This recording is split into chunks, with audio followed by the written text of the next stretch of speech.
What up, everybody? Good morning and a very, very happy Monday to you all. DK Show back in the TDS Sports Talk studios here. Appreciate you tuning in however you may be tuning in from, whether it's on the radio dials, 105.1 FM, 790 AM, available online to stream up at sportstalk1051.com. You got your smart devices, smart speakers.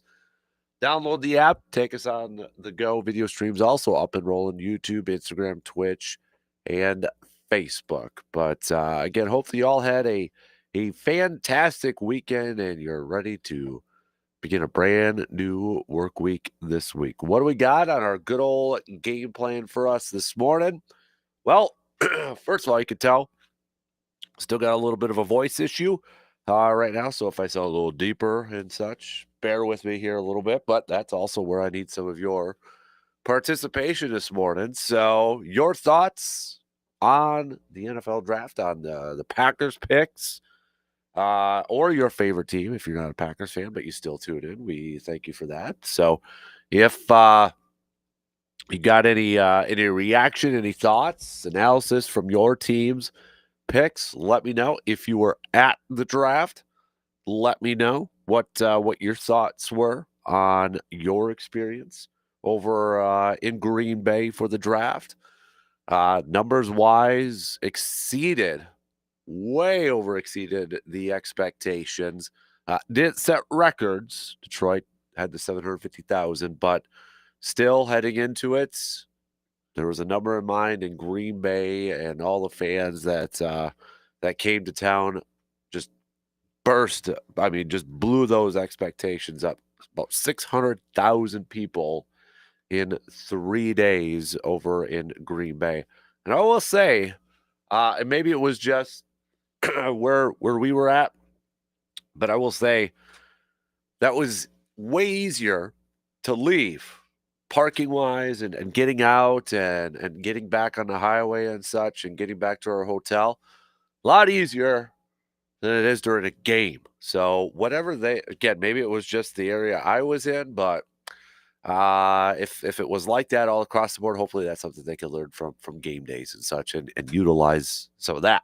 But I'll go over some of my reactions and recaps and experience and such. But I put together a little video and slideshow up on my Facebook and Instagram if you want to check it out. But definitely, I will say a lifetime experience for me, and boy, it's kind of hard to put into words. But the phrase that I'll probably continue to say about it is one for the books, easily one for the books. So, but when it comes to the picks, what are your thoughts? We knew Friday morning. We talked a little bit about it. Matthew Golden, the first pick for the Packers, and then second round came, and they picked up a tackle out of North Carolina State, Anthony Belton, and then doubling up on the wide receivers in their third round pick, Savion Williams from TCU.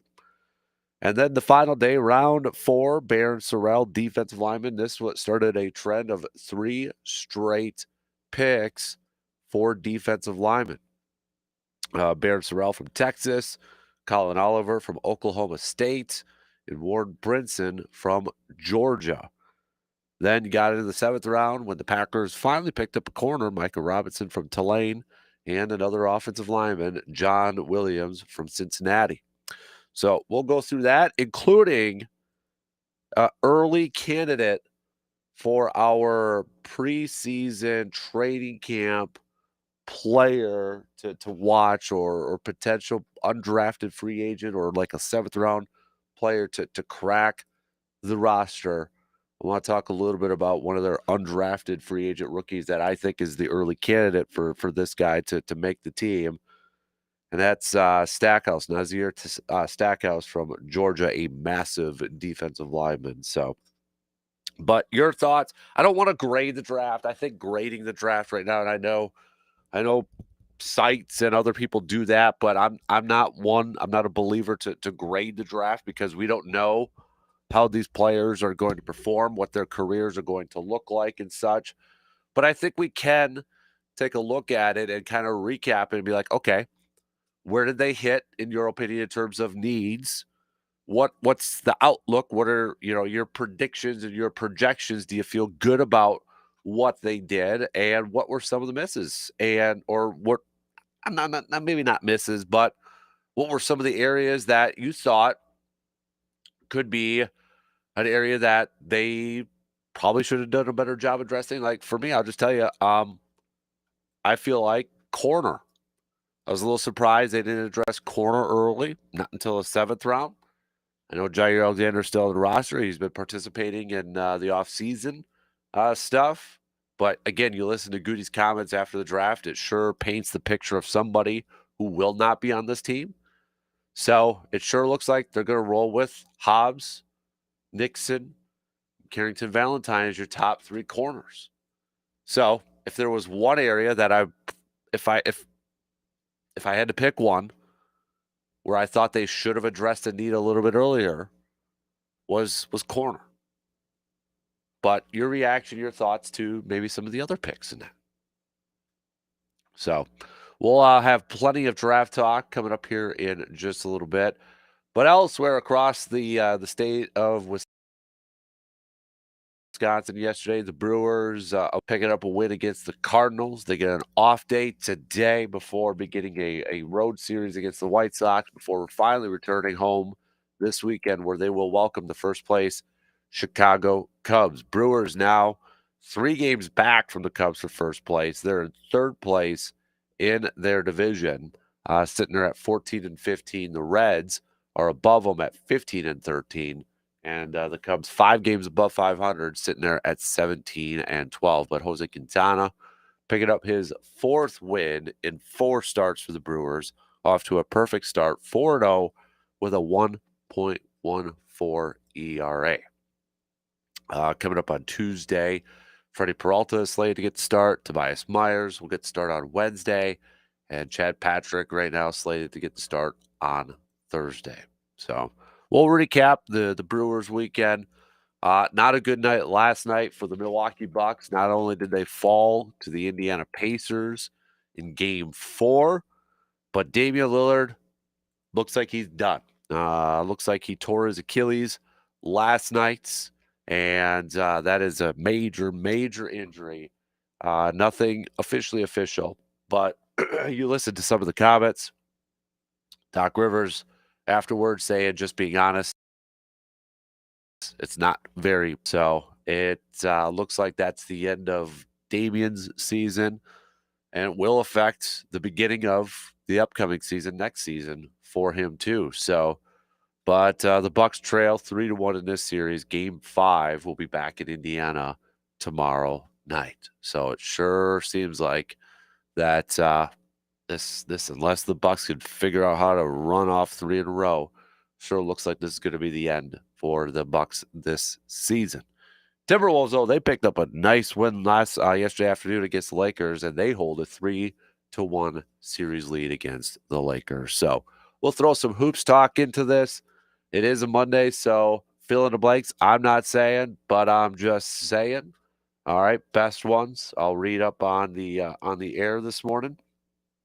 Also, we'll play a little crystal ball coming up at probably a bit in the 8 o'clock hour. We'll do some local sports roundup with Justice Cleveland coming up in the 7 o'clock hour too. So, but let's get things rolling here this morning. Let's jump right into it. We'll recap the NFL draft. Your thoughts on the Packers picks or whoever your favorite team is. I know we got fans of other teams, so I want to hear from you. Give me your assessment from your picks. Again, I don't want to grade them because we don't know how these players are going to perform. But I think we could talk about, okay, did they fill in some needs? What are your thoughts on some of the players that Green Bay elected or your favorite team elected? And maybe what was an area that you wish Green Bay could have addressed maybe a little bit better? Again, we're not sure how the board fell for Green Bay in that, in terms of maybe it is corner for you, where you thought, man, would have liked Green Bay to address getting a corner earlier on in the draft. Maybe the board didn't fall that way, but still maybe an area that is kind of a question mark. And I guess to feed off that, now that the draft is over with, what is the position group, in your opinion, that you think is maybe a weak spot or could use some more help or some more depth for Green Bay. All right, let me know. Hit me up with a text on that Shoe Doctors bullpen line at 715-830-1912 or hit us up on socials or let us know on the video streams. So let's jump right into it. We'll take our first break and then we'll get into the leadoff here this morning, recapping the draft. Let me know if you were over there, your experience with it all. All right. Want to get your thoughts. We'll be back in just a couple minutes.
Next thing to put on your calendar is the 5th annual Casper Classic that is coming up on Friday, August 1st at Lake Hallie Golf Course. You can head to our website at sportstalk1051.com to get your two-person team signed up. New location, but everything else is the same. Just $90 per team. That's $45 per person.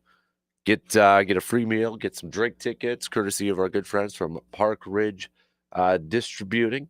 So get in. We got the 3 tee times, but if you want to do the 7:30 tee time, you got to sign up now up until Memorial Day because that's the cutoff. A little early bird special. So, guys, if you want to get in and golf with the defending champs, you got to sign up right now. But a big thanks to our partners who are already signing up and being sponsors of our Casper Classic event. That is Park Ridge. That is Kelsey Nikolai, Edward Jones. It's Hy-Vee. It's Myron Construction. It's Dodge. VFW Post 305, Carpet City Flooring Center, AJM Automotive, and Muldoon's Menswear. So, if you're maybe can't golf, but you wanna help support Backyard Dreams because it is our biggest fundraiser for Backyard Dreams. Let me know if you want to do like a raffle prize or anything like that. We are definitely looking for some raffle prizes. So reach out to me and let me know if you want to help out. If you're just tuning in, I'm struggling a little bit with the voice here, but hopefully we'll be able to power through it for the next couple hours up until 9 a.m. But your thoughts on the draft, if you were there, and you experienced it, let me know your thoughts. If you want to give me your reaction or your analysis to the Packers picks, you can do that too, or your favorite team. If you're not a Packers fan, but you still listen and you want to give me your reaction or your analysis for your favorite team, let me know. Okay, hit me up with a text on that Shoe Doctors bullpen line at 715-830-1912.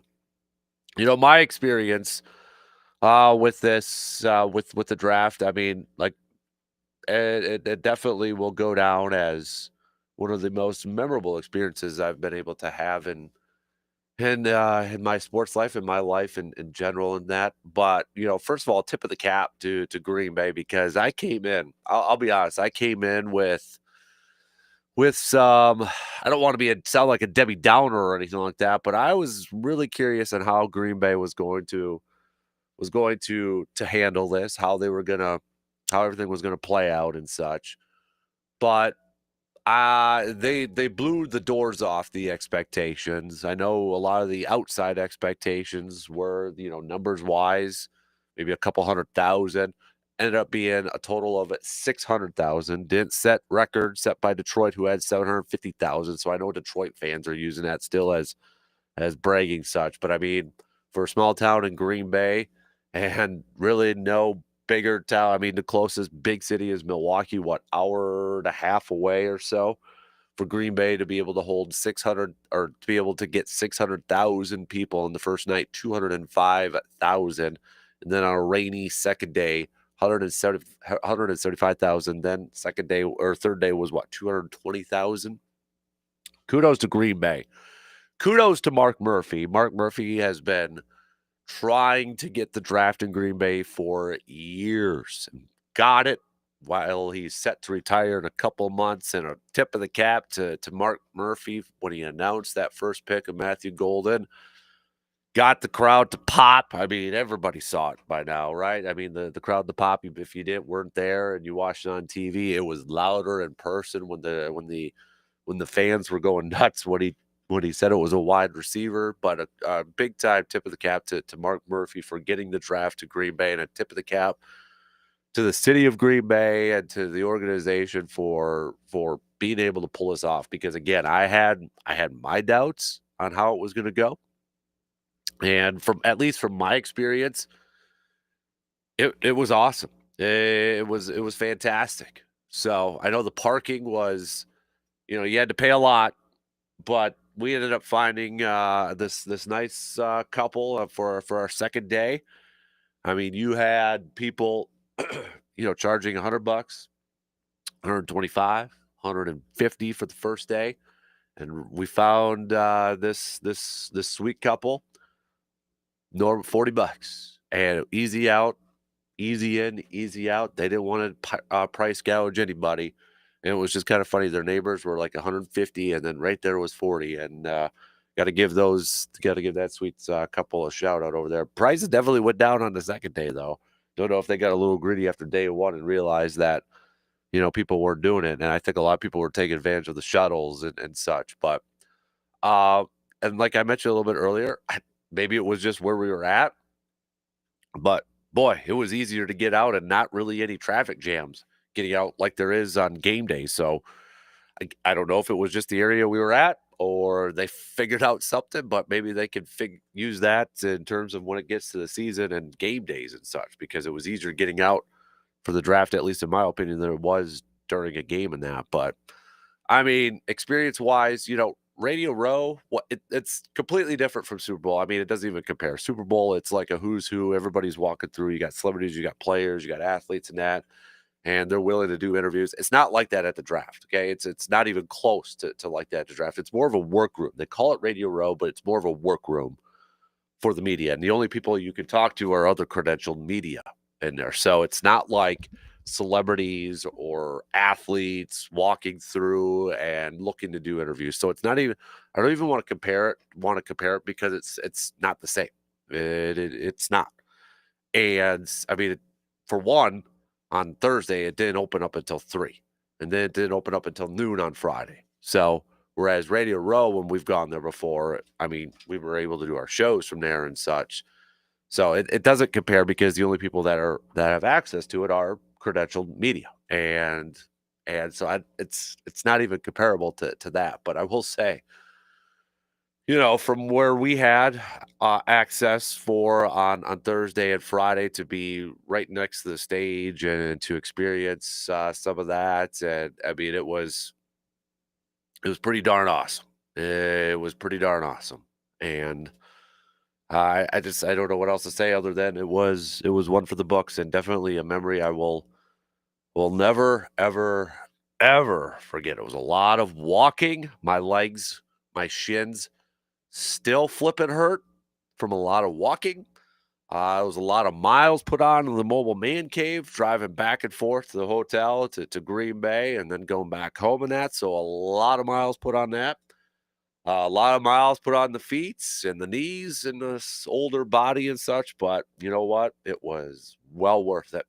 It was incredibly well worth it. I know a lot of people, you know, tried sending messages on social media and such, asking where we were at and that. And apologies if I didn't. I'll be honest, I didn't return a lot of them because, for one, it was a lot, and I appreciate people reaching out and that. But also, we were pretty darn busy trying to do a bunch of stuff and that too. So the reception always wasn't the greatest, depending on how we were at too. So my apologies for not getting back to everybody. That wasn't doing that on purpose or anything like that. It was just a lot going on and just constantly doing things. But the best way I can describe, because I know I'm going to get asked about it. It's just it was awesome, and it was a tip of the cap again to the city of Green Bay, to the Packers, and to everybody who ran the event. It was awesome, and it was a job well done. And I know I said that it's probably never coming back to Green Bay. I thought that before heading into this. I'm kind of taking a step back from that because, again, from my experience, it was awesome, and I thought it was well done. I want to take a little bit of a step back from that. Now, I don't think it'll be coming back anytime soon because I think they want to try to go through as many different cities and NFL teams as possible. But now I'm not saying it never will again. Maybe in 20 years, 15, 20, 25 years, whatever the case may be, maybe it will again, but not like within 5 years or 10 years or anything like that. But I think what Green Bay was able to do and what they were able to prove to a lot of people, not only in the NFL world, but in the general public, I think there's a chance that it could come back to Green Bay. But man, it was just it was a fantastic. And if you weren't there, I mean, I know I mentioned it on Friday, but seeing the stage and seeing everything built up around Lambeau Field, it's just weird. It was kind of weird to see a huge, I mean, a stage that was bigger than any music festival around here, or I can't even compare the size of it all. I can't even compare. I mean, it did look like Green Bay outside of Lambeau Field being right there and kind of the center of a lot of stuff. It didn't look like Green Bay for everything they had built up. And the fact that they're now got to tear it all down and pack it all up and such. I mean, it was I don't know how they pulled it off. I really don't. But it was massive. The environment, and again, maybe it was just where I was at. I was mostly around like the Rush Center area, but environment wise, leading up to the whole thing, and I don't know if anybody experienced anything similar to it. Just felt like a game day. It felt like a Packers game day. That was the environment I had. I experienced. You know, a lot of people not necessarily tailgating, right? Because there really wasn't a lot of areas to do that, but just people kind of hanging out and having some beverages and bands playing and music going on. It just gave off game day vibes with that. And there was other areas too, depending on where you're parking, you could tailgate in that, and there was that environment. But it just felt like overall a game day environment before the draft got going. So in terms of the picks, now the Matthew Golden pick, to kind of recap it or revisit it, I guess from Friday. You know, there was I thought a lot of talent on the board that they could go a couple different ways. Whether it was Hairston from Kentucky, the corner, Matthew Golden was the pick, and I think more so I was surprised they actually did it. And again, a big time shout out to Mark Murphy for setting it up perfectly and teeing it up perfectly. I liked the pick for Matthew Golden. I think, with the speed that he brings, the route running that he brings, the his he's really good at securing the catch. I thought it was a really good pick for Green Bay at that point at number 23 to be able to get him where a lot of people thought, or from the experts out there, for a lot of people, the number one wide receiver in this draft, for him to fall at number 23. And Peter Schrager got it. He got it in his mock, and he kind of said it too, for him to be at Green Bay at number 23, who was a lot of teams' number one wide receiver on their boards. For Green Bay to get it, I think is a win. And that's a big win for Green Bay to be able to get him. And then you look at what they did in the later picks. Anthony Belton, the big, big offensive lineman from NC State, 6'6", 335. He played left tackle, but there is some thoughts that he's maybe better suited for guard or even right tackle into the NFL. But again, you get a massive human being who could play maybe multiple spots on the offensive line. And the Packers getting some depth. Maybe he starts off as their swing tackle for this year. But you're getting more depth at that tackle spot. You're getting more depth potentially at an interior offensive line if they view him as a guy that could play multiple spots, 4 spots on the offensive line, tackle or those guard positions. So just a massive, massive human being standing there at 6'6" and coming in weighing 335 pounds. It's a pick that makes sense. You're getting depth on the offensive line. Then I think what probably surprised a lot of Packers fans and people is that with their 3rd round pick, Packers go out and get another wide receiver. Savion Williams from TCU, 6'4", 220 pounds. And you're thinking, okay, they got their big receiver, their big outside receiver. But that's not the whole story when it comes to Williams from TCU. He is a Swiss Army gadget type player, and a ton of player comps for him all over the place are Cordero Patterson. because of how TCU used him, not only just as a wide receiver, but a little bit as a running back, even wildcat quarterback.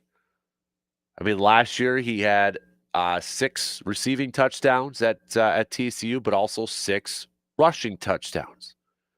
And if you read a lot of the scouting reports surrounding him, a lot of people will note, if he gets into an offense with a creative offensive play caller or a play caller that will use him in multiple different spots, he could be really effective and really utilized as a weapon on the offensive side. Well, here we go.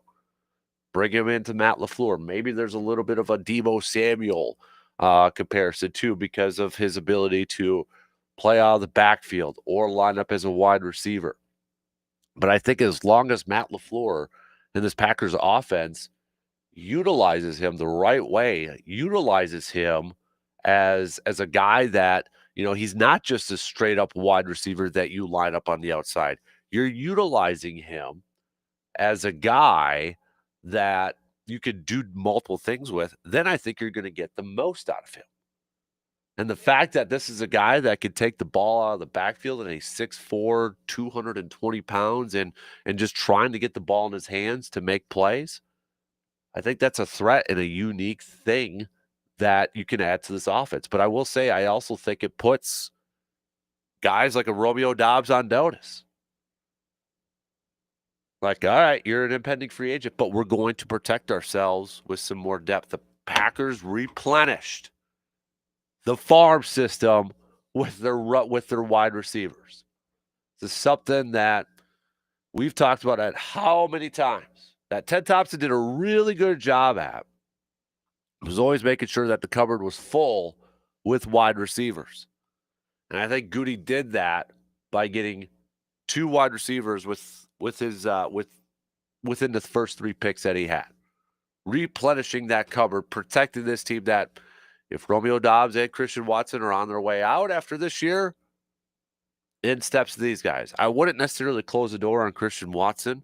If I had to pick one receiver that I think maybe is a little bit more out the door than the other, I'd probably pick Romeo Doubs. But again, I think if you're Green Bay, you're looking at Romeo Doubs with his concussion history, with what he did or with what happened to him last year, and obviously with Watson's injury, Packers protecting themselves and increasing their depth and getting that quote unquote farm system with their wide receivers back up and running. So I liked the pick because he's a different type of receiver, and they're bringing in different styles of weapons. You bring in Matthew Golden, who's got the speed, who's got really good route running and good hands. You follow it up by bringing in a bigger wide receiver, but he could do multiple things, not just lining up as wide receiver, but a guy that you can hand the ball off to in the backfield, a guy that you're giving him the ball quickly to make some plays with the ball in his hands. So I liked it. I know it surprised a lot of people, but I'm like, okay, you're getting Jordan Love and you're getting this offense some more weapons. Then coming up the final day with 3 straight picks, starting with their 4th rounder, all defensive line picks for the Packers. And they all are kind of different too. Started off with Barrett Sorrell from Texas, who was at the draft, stuck around, got his name called on day 3. And if you haven't watched his presser afterwards with the Packers media, go and do it. He's going to be an early fan favorite if you haven't watched it. The kid's incredibly emotional towards his parents and such. But I mean, this guy, for him to stick around because he wanted to experience the draft and he wanted to experience his name getting called, and lo and behold, it was with the hometown team that's hosting the draft. It was just a really cool moment. But you look at him, and he's listed at 6'3", about 255, 260 pounds. And last year, he started all 16 games with Texas, 44 tackles, 11 of them were tackles for loss, 6 sacks. And a lot of people thought he'd be like a 3-4 edge rusher because of his size. But it'll be interesting. I think Green Bay is going to put him at that 4-3 defensive end. He's going to be a guy that, is going to be straight up, I think, kind of a pass rusher type of role. Maybe Green Bay's hoping to add a little bit more muscle to him, a little bit more weight to him. But he's going to be a 4-3 D end, I would expect, within this Packers defense. And then in the 5th round, again, this is kind of an interesting player in terms of what is his role going to be for Green Bay. That's Colin Oliver from Oklahoma State. Now, they list him as an edge, but you look at it, and his size is about 6'2", 240 to 245 pounds.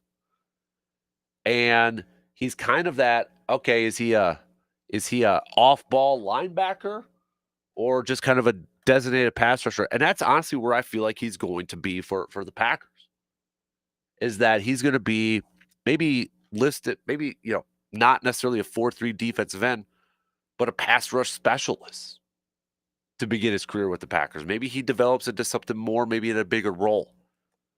But when you read his scouting reports and when you read on what a lot of the experts out there have to say, they're talking about a very solid, a very good pass rusher.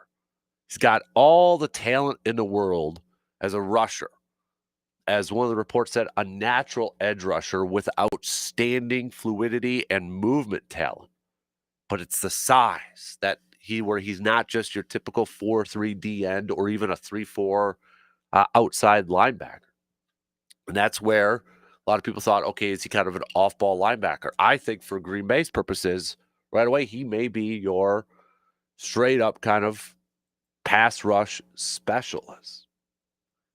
And then in the 6th round, they continue with some defensive line help, and they bring in Warren Brinson from Georgia, 6'5", 315 pounds. D tackle there, you're talking about probably interior, 3 technique, 1 technique type of D tackle to add some more depth to that group. And then finally, it was the 7th round when the Packers selected their first corner, Micah Robinson from Tulane. And then they get another offensive lineman, John Williams from Cincinnati, another guy who played left tackle, but again, maybe is a guy that they could utilize all across the line of scrimmage, because he is, again, a lot of scouting reports say that he has a guard type of body when it comes to the NFL level. So, experience playing tackle, but maybe better suited for guard. And then after the draft, it's the undrafted free agent class. And I don't want to, deep dive into every one of them, but I think one of them is an intriguing one. And it's back to Georgia on that defensive line, and it's Nazir Stackhouse, a massive defensive tackle, 6'4", 327 pounds. This is your TJ Slayton fill-in guy. Or replacement guy. This is a 2-down defensive lineman who is in there to help stop the run. This is the guy. This is your nose tackle. This is your guy that you're going to put in early downs to clog up some of those lanes, to eat up some of the offensive linemen, and to help stop the run. Stackhouse, to me, is the, every year when we get to preseason and training camp, who's that undrafted free agent rookie, who is that 7th round pick that has the potential to make that 53-man roster. Stackhouse, to me, is the early front runner for this. A guy that was projected to be a day 3 pick, maybe in the 5th round, 6th round, doesn't get drafted, and the Packers were able to pick him up. I think that's a nice win for Green Bay to sign him and to add some size and some more depth to that defensive line. And again, you look at it with those 3 straight picks of defensive line / edge help, you're getting more depth within those trenches and maybe even protecting yourself a little bit, depending on the futures of Carl Brooks and Colby Wood. So even though it wasn't day 1 or day 2 with defensive line help or edge rushers, they're getting guys in to provide more depth, to be able to be more of a rotational piece within that defensive line. And I think, again, helping maybe protect themselves here a little bit for future in case we don't know what the future is going to be like for Carl Brooks and Kobe Wooden and such when they hit the free agent market, if they hit the free agent market. But there is one position group that I thought, okay, maybe I would have liked to have seen them. I don't want to come off like saying, oh, this is a perfect class and all that. And again, I don't want to grade it because we don't know how these players are going to perform, right? We don't know how their futures are going to be. We don't know how their careers are going to be. But if there was one class or one position group that I was a little surprised that maybe they didn't address a little bit earlier, and maybe it was just based off how the board felt, but it was corner. They got Micah in the 7th round. But you look at the depth now, and it sure looks like they're going to roll in with their top 3 corners being Keyshawn Nixon, Hobbs, and Carrington Valentine, with Javon Bullard playing maybe a little bit of the slot too. I know Jair Alexander is still on this roster, and Jair Alexander has been participating, in some of these team activities and such. But you still listen to Brian Gutekunst after the draft, and he still paints the picture of a guy that will not be with his team with this upcoming season. I mean, he's saying all the things without flat out saying he will not be on our team. You read between the lines. Jair, I would be shocked as all get out if he is still suiting up for the Packers week 1. So with that, and then looking at this draft and seeing Green Bay not addressing corner until the 7th round, that was a position group I was like, okay, I'm a little surprised they didn't address earlier. And we talked about it last week. If there was a position group, because there always seems to be in the last few years that position group that we feel like that Green Bay is going to address early, that they're going to go out and get a guy early. And sometimes they don't. Last year it was corner. I think a lot of us had picked corner early for Green Bay. That didn't happen. It was King in the 7th round. Maybe it was corner again this year, where they didn't address the corner spot until the 7th round. So maybe 2 years in a row where a lot of us, including myself, thought they would address corner early, and they didn't until the 7th round. So I think looking ahead to this team and looking at how the roster is right now, for me personally,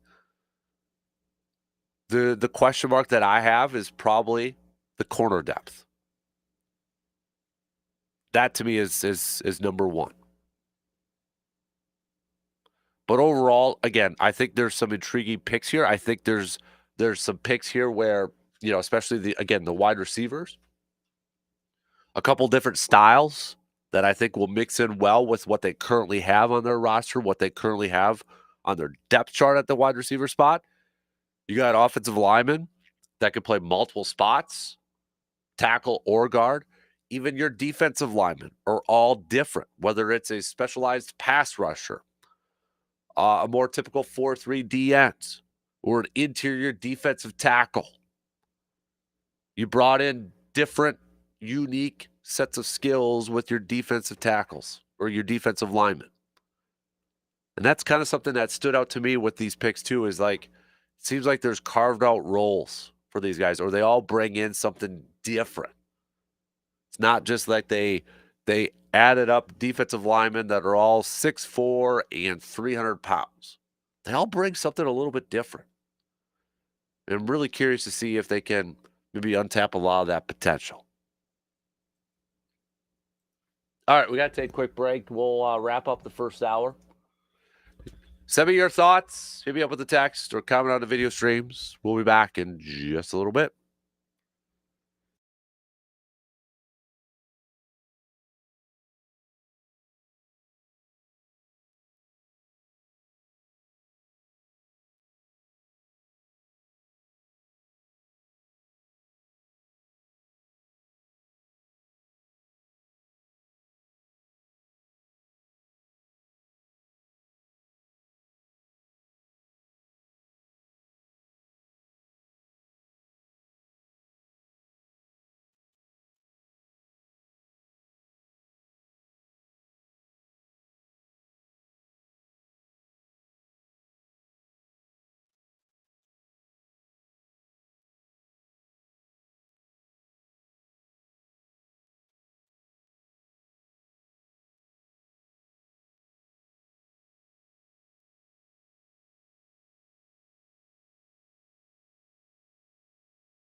Want to give one more shout out to our draft partners who were with us for the last few days in Green Bay. That's AJM Automotive Services. A big thanks to John and his crew. Home Oasis. We had that Trek Grill going, making some lunch and breakfast even, and that worked out fantastic. Even some people asking, where the heck do you get one of those? It was awesome. SC Swiderski. Big thanks to SC Swiderski for hopping on and being one of our draft partners as well. And a big thanks to our mobile man cave partners. That's Toys and Ford, Carpet City Flooring Center, High V and Eau Claire, Woods and Water Realty, the Elbow Room. And we put a lot of miles on that thing. So, and we got there safely. We got home safely too. So a big thanks to our mobile man cave partners. Let's catch up on a few texts before we wrap up the first hour. Steve on a little bit earlier said, love the draft. Can't wait to hear your take on the experience compared to what you did for Super Bowl at Radio Row. Overall draft grade, I'll give an A-. I'm guessing the depth at corner could not be addressed because their top players had come off the board. Surveyor Sam. DK, your voice sounds as hoarse as mine. Yeah, I don't know. I think it's a lack of sleep each night, and it caught up to my body. I don't know, but he also says 7:30 is the way to go for the Casper Classic. An absolutely amazing experience.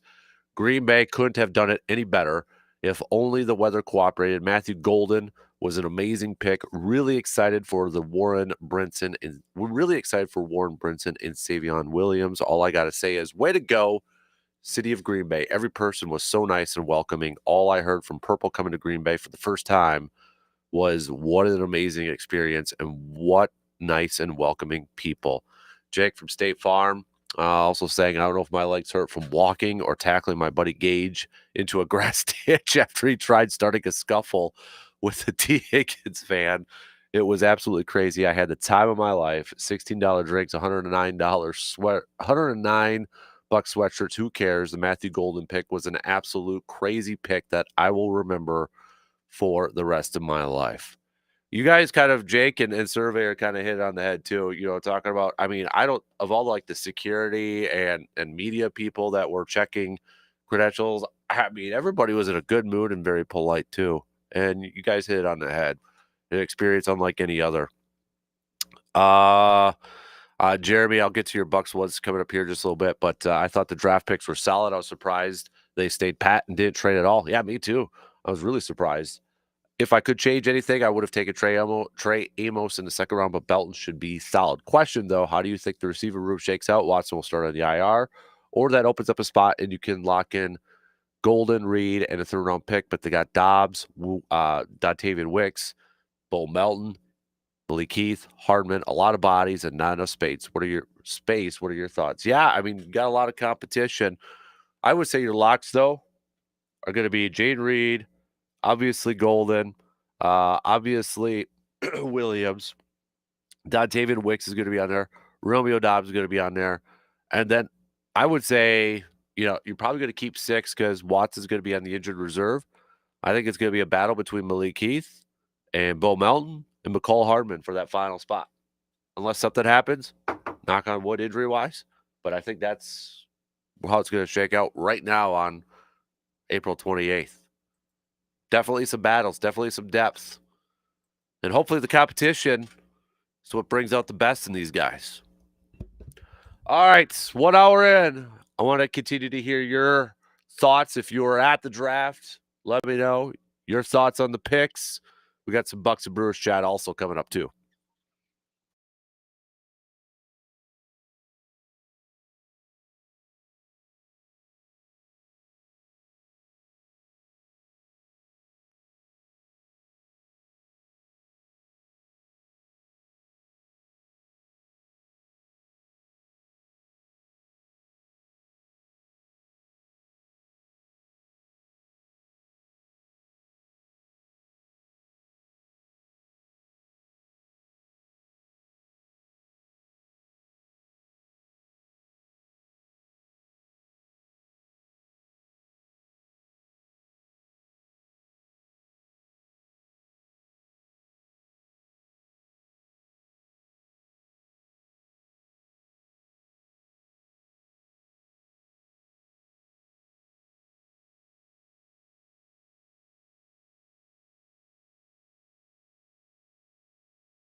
All right, second hour here, kicking off this morning for all you crazy people on the YouTube saying, are we muted? Reminder, we don't play the commercials or music during the breaks because we don't want to get fined for copyright stuff. So that's why. Okay, reminder for that.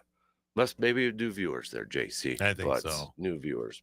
We're not muted now. No, we're coming in hot. We appreciate you popping on over there. So, that other voice sounds a little bit better than mine right now. The voice of an angel. The voice of Fergie and Jesus right over there is Justice Cleveland, sports director extraordinaire, WEAU 13 News. Well, we spent the first hour talking about the draft and that. You being a former Green Bay native and obviously, spending some time there, been there, covering games and such. How did Green Bay do pulling it off? Did it beat your expectations? Oh, definitely. They did a great job. It was, for a media standpoint, it was really easy to cover. Mm-hmm. It was, it was easier than, we were talking off air, it was easier than the game day for me to cover. Like, I got lucky and I was right next to Kroll's. Yeah. And could just hop over there into the stadium. And security did an awesome job. Everything, like, down to the littlest details, I think was done so well. Yep. That kudos to Green Bay and the NFL for pulling this off. Because I think when we first all heard this, we're like, okay, this will be neat. But how are they going to do it? Right.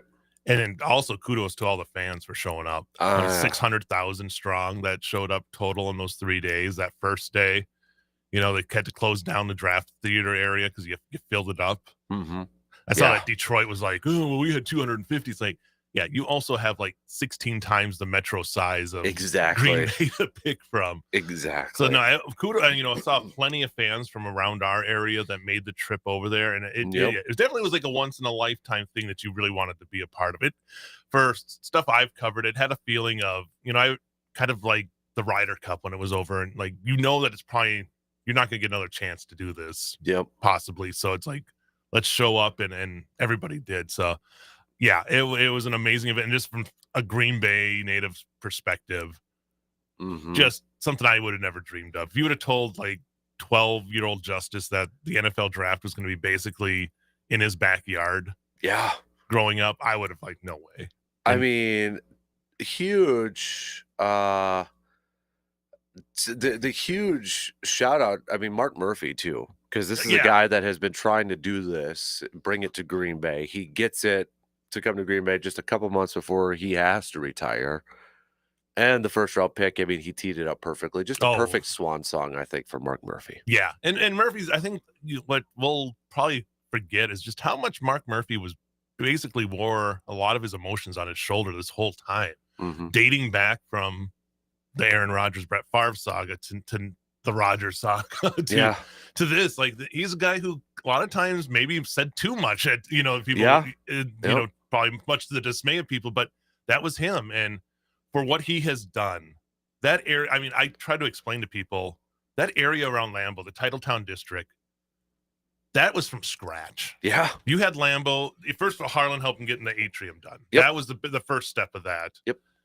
But everything else, I mean, that whole area down from the stadium, that was a Kmart. Yeah, that was a Big Lots. Big Lots, yeah. That was a Hardee's. Yes. Yeah, I mean, that's what that was there. I mean, I worked at the Kmart, so I know it. I lived basically a half a mile from there. And for it to be what it is now is just amazing. And it's brought it's secured the Packers that they're going to be in Green Bay forever. Yep. And this is just like kind of the cherry on top for him to have this draft come there and to pull it off. I always give kudos to Mark Murphy. And I've given kudos because, I mean, the one of the first things he deals with is dealing with the Favre thing. And I thought he handled that all with class and tried to do as much as he could with it to alleviate what was a sticky situation. And he's been able to handle everything, I think, since then. Yeah. Very well. So what a way for him to go out and really celebrate what he did for that team. Absolutely. And I know he kind of gets criticized a lot. I don't know if it's just the social media phase, maybe of lack of moves or should have fired this guy earlier or sooner. But I think you'll have some fans that say, well, it's become more of a business instead of losing, or it's lost a little bit of that I guess, connection to the fans and such, but I also feel like that's the day and age that they have to be, and they got to find other ways of revenue, right? Yeah, And you with the have to. Titletown You district, have to have the business sense this day and age, because it won't work if you don't. yeah, There's so much money out there to be that has to be there for the franchise itself. yep, With how expensive it is to run an NFL team, that you have to have that business sense, and I think he's done a great job with that, and really doing a good job of shoring up like the future. I mean, you need it. They are maybe one of the most stable football teams in the NFL. yeah, From when he started to now when he ends. yeah, But 3 seasons they didn't make the playoffs, 3 or 4 seasons, or maybe 5. I don't know. But I mean, the winning has been there. You get a Super Bowl title. You've had chances. yeah. Very close calls as well. Everybody would love to have had more titles when Aaron Rodgers was there. Right. But No I don't think it was from a lack of trying by any means. So, right. yeah. Yep. Yeah, just I mean, they blew off the expectations I had. I was kind of a Debbie Downer heading into it. I'm like, oh, I wasn't sure. yeah. I was the same way. Yeah. I was like, well, who's gonna are people going to show up? Yep. And then like right away, I think because I did talk to a lot of people during the afternoon, and it was starting to fill up at like 2 in the afternoon. I'm like, okay, people are going to show up. Now, what that means for the economic impact of the surrounding Green Bay area, I don't know about that. Right. I mean, but the people showed up at the draft, and that's what you want if you're the Packers. And the optics were amazing. I mean, to see those crowds and get those drone shots that they had, and then just see a humanity down there in that parking lot, that it was a great job. It was. So yeah, kudos to everybody that was a part of that, and it was definitely something I will remember for a long time. I mean, I've been lucky enough to cover a lot of cool things in my career, and that one's going to go right up there. It's just like I got to experience this. Yep. And it might never happen again. Right. And so yeah, I tried to take it in as much as I could. And shout out to a couple of buddies of ours too. I mean, I don't know if it's just it kind of fits the Green Bay narrative, but our buddies Nick and Josh were walking around early in the morning and ran to Kirk Herbstreit walking his dog, on Thursday morning of the draft. So I mean, it just kind of fits that Green Bay, sort of thing. And I think that first day, I mean, unfortunately, that rain coming in the second day kind of, but I mean, even that didn't stop people. But that first day was just as perfect for the optics of Green Bay as you could get. And I think anybody who got a chance to first time experience got to, experience the fans and how nice Packer fans are. And yeah, I mean, everybody, like we had a couple people chime in and say just how, I mean, from the workers and all that, like there was, I didn't hear anything negative with that, or I didn't even experience anything like that. And you think about the amount of people, there was maybe 2.5 times the number of like a game day in that area. And like the arrests, like the little report they come out with was small. Yeah. That is like, to me, that's almost the more amazing. I mean, that's just a big tailgate party. It is. And it felt like a game. Like somebody asked me like, what was it like? And I'm like, it just kind of feels, at least it was in my area that I was kind of stationed at, felt like just a game day. It did. That was the vibe I got.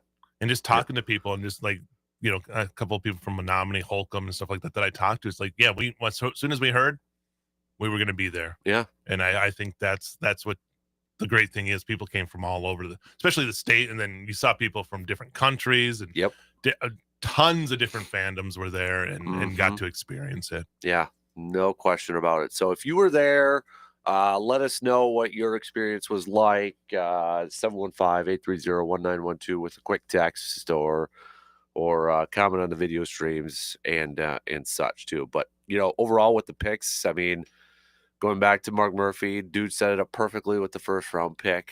I mean, it was one thing because I re-listened to it on TV, but actually being there, the crowd pop was amazing.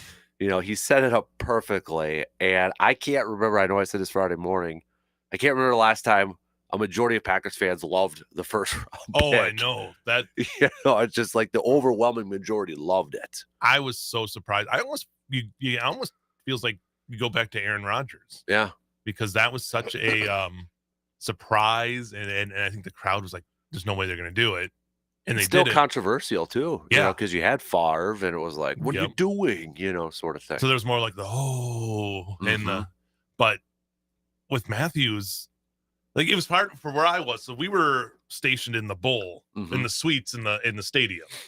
And there was a ton of fans. I mean, at one point when they had to close outside, there was probably 10,000 fans in the stadium at one point, like sitting there waiting for their chance to go down to the theater. And when that pick, I couldn't hear what Murphy said at first. Yep.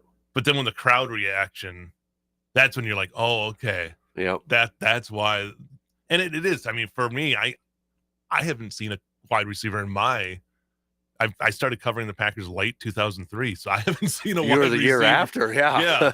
So I haven't seen a wide receiver get picked. Yeah. So to me, it was just it was an amazing moment. I think Mark Murphy played it up so perfectly. I mean, that's the sense of humor he has about things too. I think that was what you saw right there. Like the first time since 2002, it's a wide receiver, and then you forget that before that, it was 1988. Yeah, it was Sterling Sharp. Yep. So in I'm trying to do my math, 37 years, you've had 2 wide receivers picked in the first round. Yep. So if Golden's somewhere in between those two, Javon had a pretty good career. Injuries kind of derailed it, and then getting traded to Denver. But like if he had a ton of talent. Yeah. If he's anywhere in between Sterling Sharp and Javon Walker, it's going to bode very well for the Packers. And I do think, kind of inadvertently too, obviously we hope that he performs really well. He's going to come in without a high expectations because, first round pick and the reaction to everything. But I mean, still, I thought, given the situation where they're at and given where they're at, I thought it was a good pick. I liked the pick. And it was surprising. I mean, I was still surprised they did I was thinking Johnson. Yeah. Because he was still on the board there. Yep.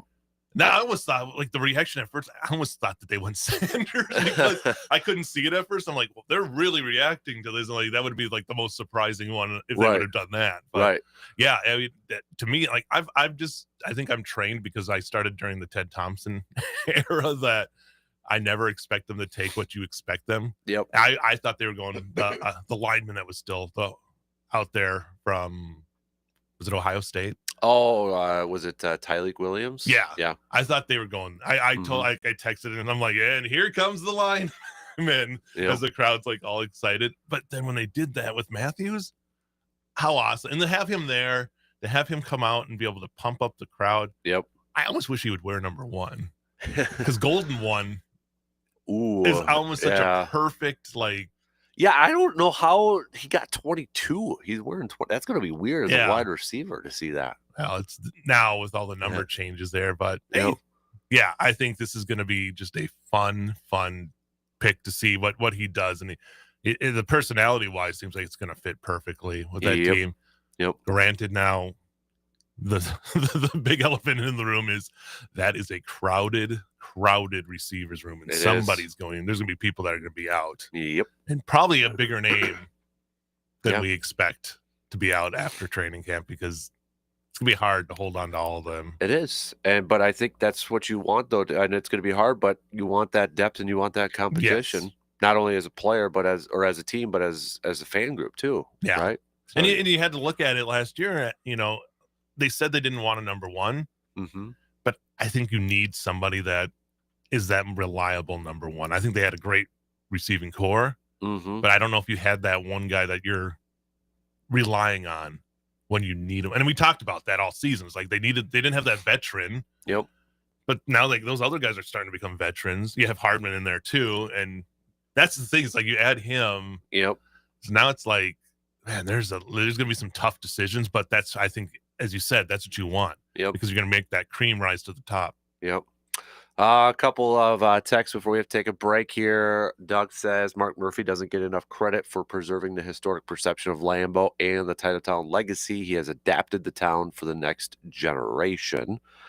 Dave says the draft experience was remarkable. It was a game day feeling, and I think 80 to 90% of the people I saw were wearing Green Bay clothing. I watched from the draft compound to stadium seats and a few bars, and every place was an extraordinary experience to watch the events. And Surveyor says, too, can we all appreciate the master level of trolling by Clay? Whatever way you lean politically, that was gosh darn funny. I will say, as soon as he started off, I'm like, oh boy, where's this going? Yeah, where is this going? And then, it was perfect. Yeah, the Bears still suck. So I was hoping the one thing I was hoping for Well, was the chance. Yeah. The Bears still suck. But then you go with that, and then it was perfect by the Bears to bring out. I don't know who planned it, if it was the Bears or the NFL, but for Seth Rollins to come out. You have a heel come out because you know you're getting booze no matter what because it's the Bears pick. Yep. And for him to come out, it couldn't have been more of a perfect situation because he's used to that. And the funny part is that when he first came out, then they ended up trading it. So he had to go so he had to go back. But yes, he did. I mean, that's the thing too. Like I was with Brandon, you two are probably the biggest wrestling fans I know. Yeah. And we were talking about it, and like he said too, the more booing, the more he's eating that up, and the more that's just going to help him. Yeah. And that's his job. Yeah. So he didn't accept my challenge though. What did you challenge? I said I had to protect Titletown. Seth Rollins comes into my hometown, insults my people. You have a lot of nerve, Seth Rollins. I'll see you in the center of Lambeau Field. We're going to set up a ring, and we're going to have a tussle in Titletown on the tundra. It's over. I love it. I'm Justice Cleveland. Now, if we wanted an upgrade, no offense, in terms of representing the Packers for the wrestling department. What are you saying? What are you saying, Dan Kasper? Isn't Braun Strowman a Packers fan? Yes. Okay. So just as a backup, if we do, how about this? Tag team partner. Oh yeah. Would that be a good one? That. Yeah, you'll take Braun? I'll be the guy cowering behind him. My man's a large American. See, aren't you just impressed I actually knew? That was good. Okay. I was like, all right, I gotta have some cred for well, you hang around me and Brandon enough. Yeah. I would think you'd be like, okay, these guys talk about this all the time. I should know a little osmosis is gonna happen with it. Really quick before we take a break, so I might as well ask you your thoughts on Cena being a heel now. Oh, I don't know, I think they had to do it just for his final run. Yeah. Yeah. It's funny because we had like a shirt that we got from like one of our relatives, and it's a John Cena shirt, and my youngest daughter threw it on yesterday, and she's like, comes running out, I'm John Cena, and like she's like, I'm a bad guy. That's awesome. So she's gonna wear it to school today, so you might not be able to see her, but she'll be there. Yeah, I got you. So, all right, keep those texts coming. Hit us up, 715-830-1912. We got a quick break. We got lots more to catch up on too. We'll throw some Brewers and even some Bucks chat. Not a good night for a couple ways for the Bucks last night.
Flying on through on this Monday morning, which is good for the voice here because we're about halfway through this.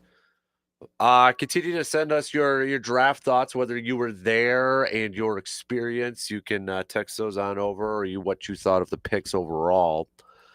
I do want to talk a little Bucks and Brewers and a quick local sports recap coming up with Justice here. But first off, Bucks last night, not a good night. They fell to the Pacers, but to make matters worse, Damian Lillard looks like his season's done, and maybe even for next season, missing a big chunk. Nothing official yet, but Dr. Crow did text me and thought it was his Achilles, and a lot of people is thinking it's an Achilles injury. And Doc Rivers even afterwards saying, to be honest, it's not promising. So it doesn't look good for Damon with an Achilles injury. You'd have to imagine that's going to affect next year for him too. So Bucks now down 3-1 in this series. I hate to say it, but I think they're done. I mean, it's going to take everything to come back. I mean, the fact that they were able to come back on Friday, I was almost amazed by that. Yeah. You saw the potential that team had when everything was clicking. Yep. And they were actually able to stop a little on defense. Yeah. I think you lose Dame. It's such a big mountain to climb, especially going back to Indianapolis now for Game 5 tomorrow night. You feel bad for a guy like Dame. I mean, first of all, going through the blood clot, right? Just take the basketball thing out of it. That's scary to begin with for your life. Yeah, dealing with something like that, and then somehow gets cleared. Even doctors saying this is like rare for him to be cleared that quick, and he gets a couple games in, and now he's done for a very long time, tearing his Achilles. That almost reminds you of the Kevin Durant situation a few years ago where he came back.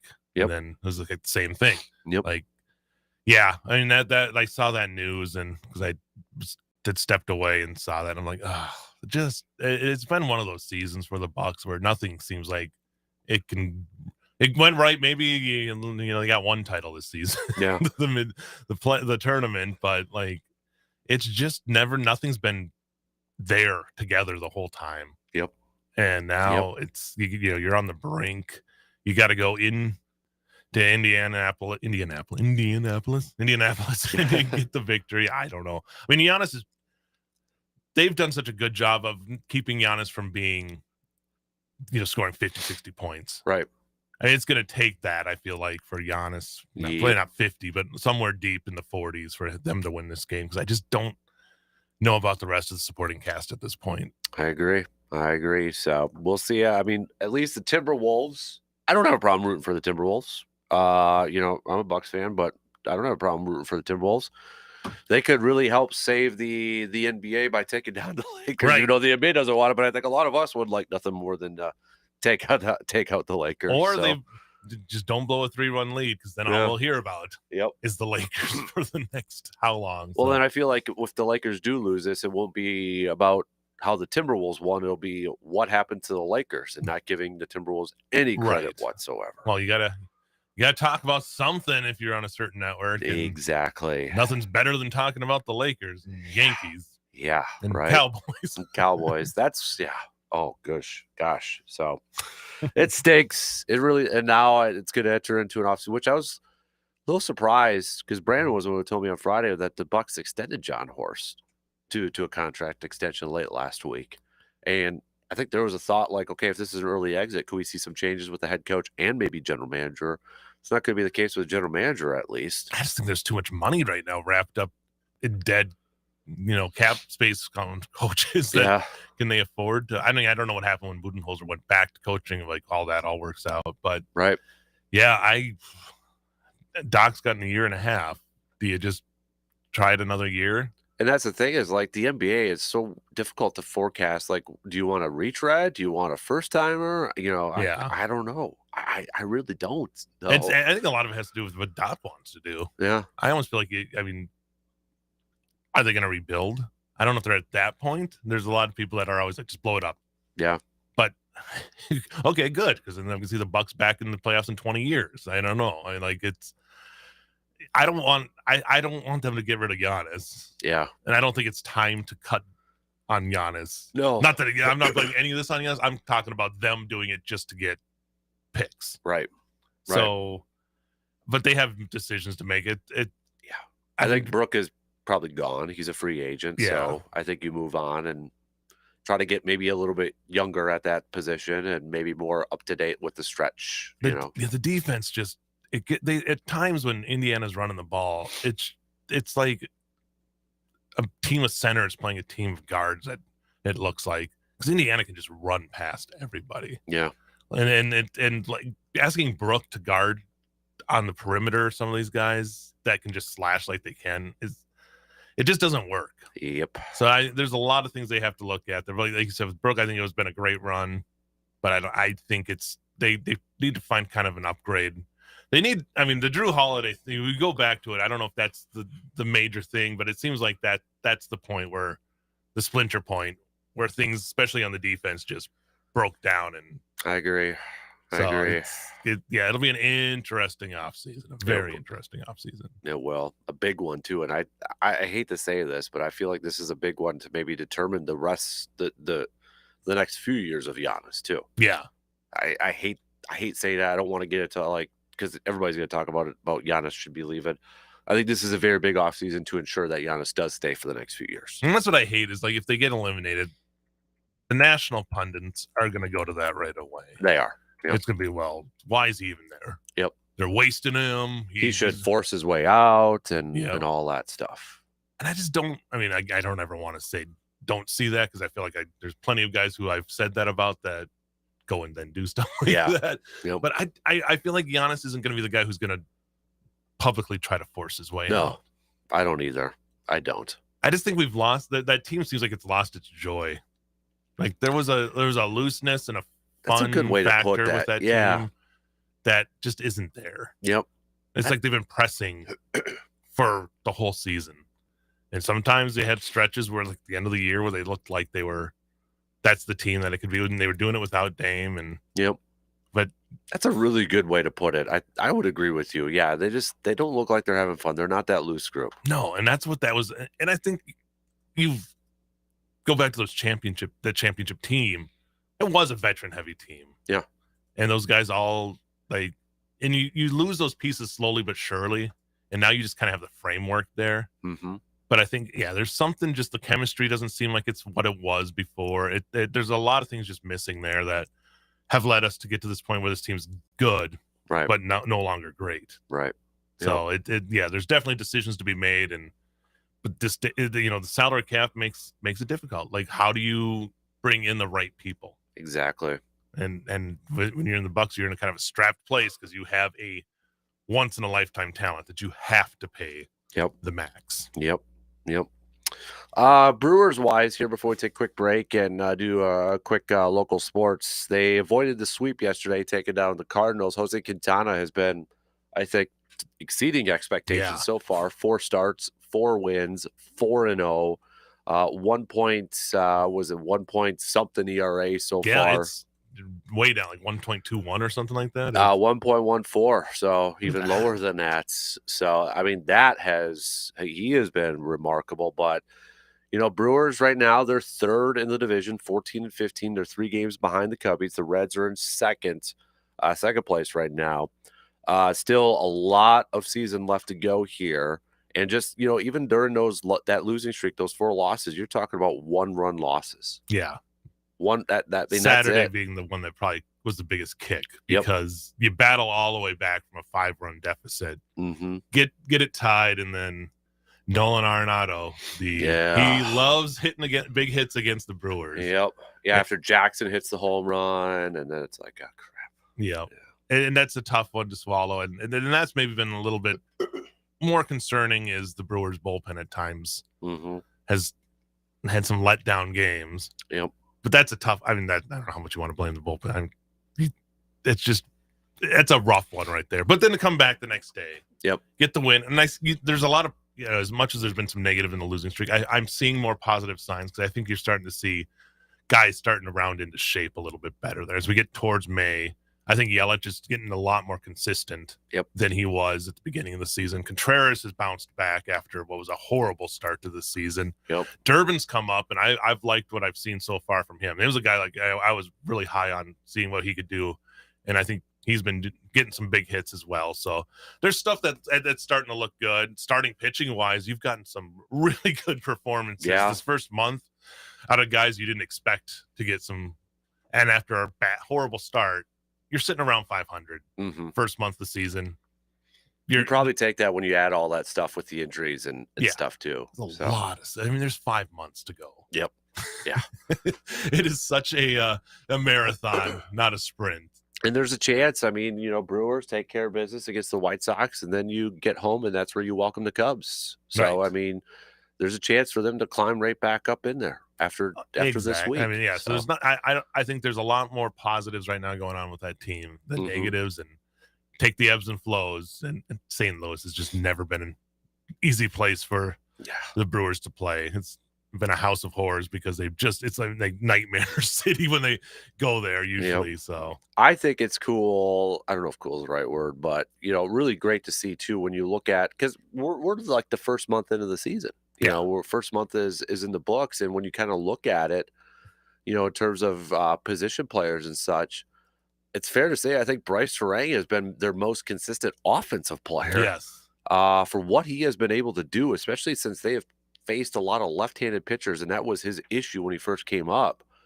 And it was last year when Pat Murphy said, "Hey, I'm going to give you the shot. I'm going to give you a chance, and we're going to keep you in the lineup, even if it is a left-handed pitcher." He bats towards the bottom, but the guy so far this year, I mean, he's hitting 319 with a 367 on base, a 781 OPS. He's already got 3 home runs this year, 8 stolen bases.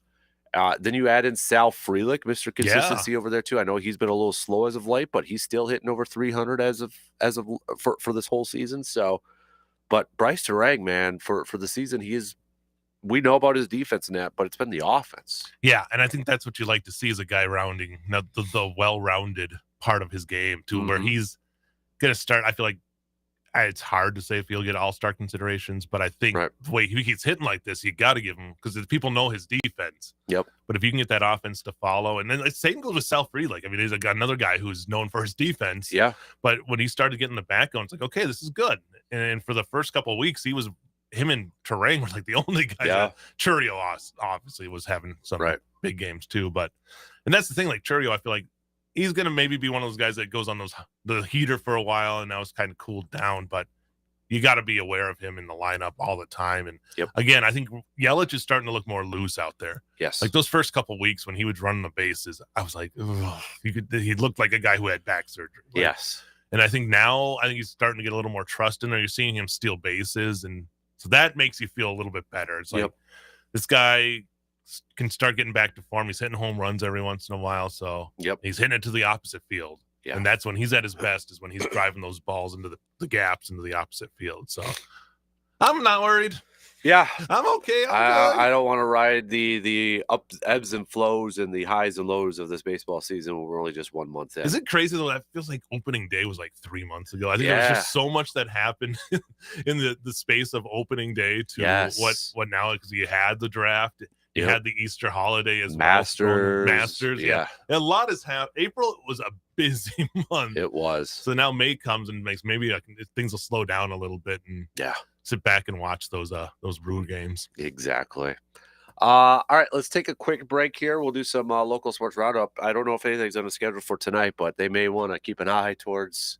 I can't remember the last time, Justice. I know you're not a weather guy, but like maybe you could ask Darren or something. I can't remember the last time where they've been like, heads up for some bad weather, like days in advance. Yeah, like this is multiple days in advance. You heard it a little bit this morning, the grumbling of thunder. So so I'm like, oh man, they're really this could be nasty. So if there is any outdoor events, you might want to double check. Keep an eye to the sky. And I got to imagine there's probably going to be some adjustments, but we'll see how it all plays out. Let's do some local sports. But first up, got to take a quick break.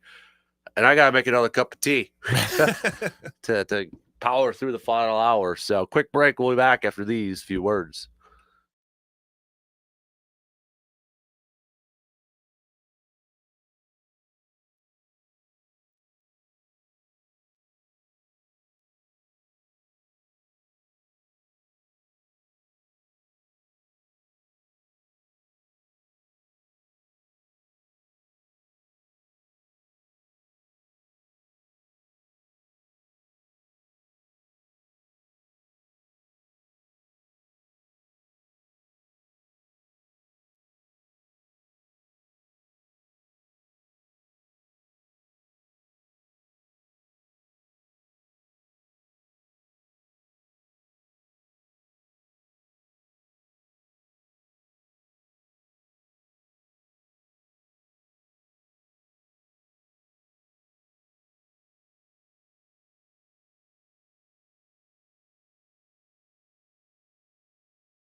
Wrapping up the second hour with our good buddy, Mr. Justice Cleveland, who just informed me, too, that you were watching some soccer yesterday. Minnesota United? Yes. Over See there? them take on Vancouver. What's awesome. That experience like? That was great. And Yeah. it was almost like the perfect change of pace after like what was a hectic week Mm-hmm. to just sit there and credit to Joe Zemer. Yeah. He had great front row seats, like literally right there on the pitch.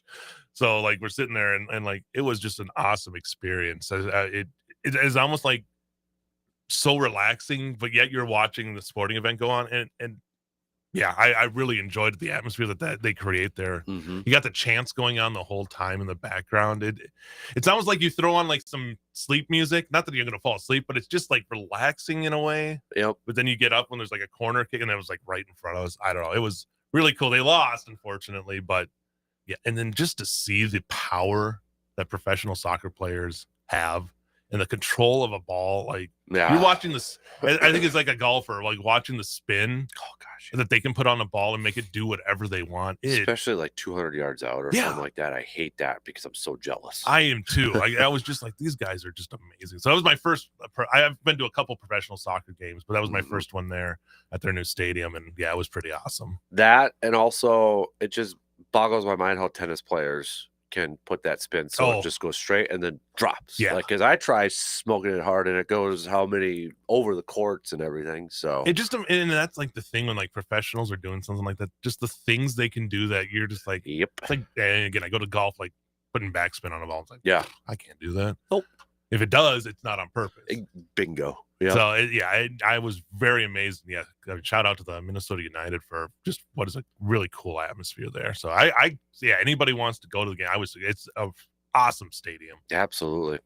Let's finish up. We got about 10 minutes here with JC Local Sports Roundup, brought to you by Carpet City Flooring Center. So again, quick note, because they are forecasting some very dangerous weather, potential dangerous weather. I don't know if anything's on the schedule.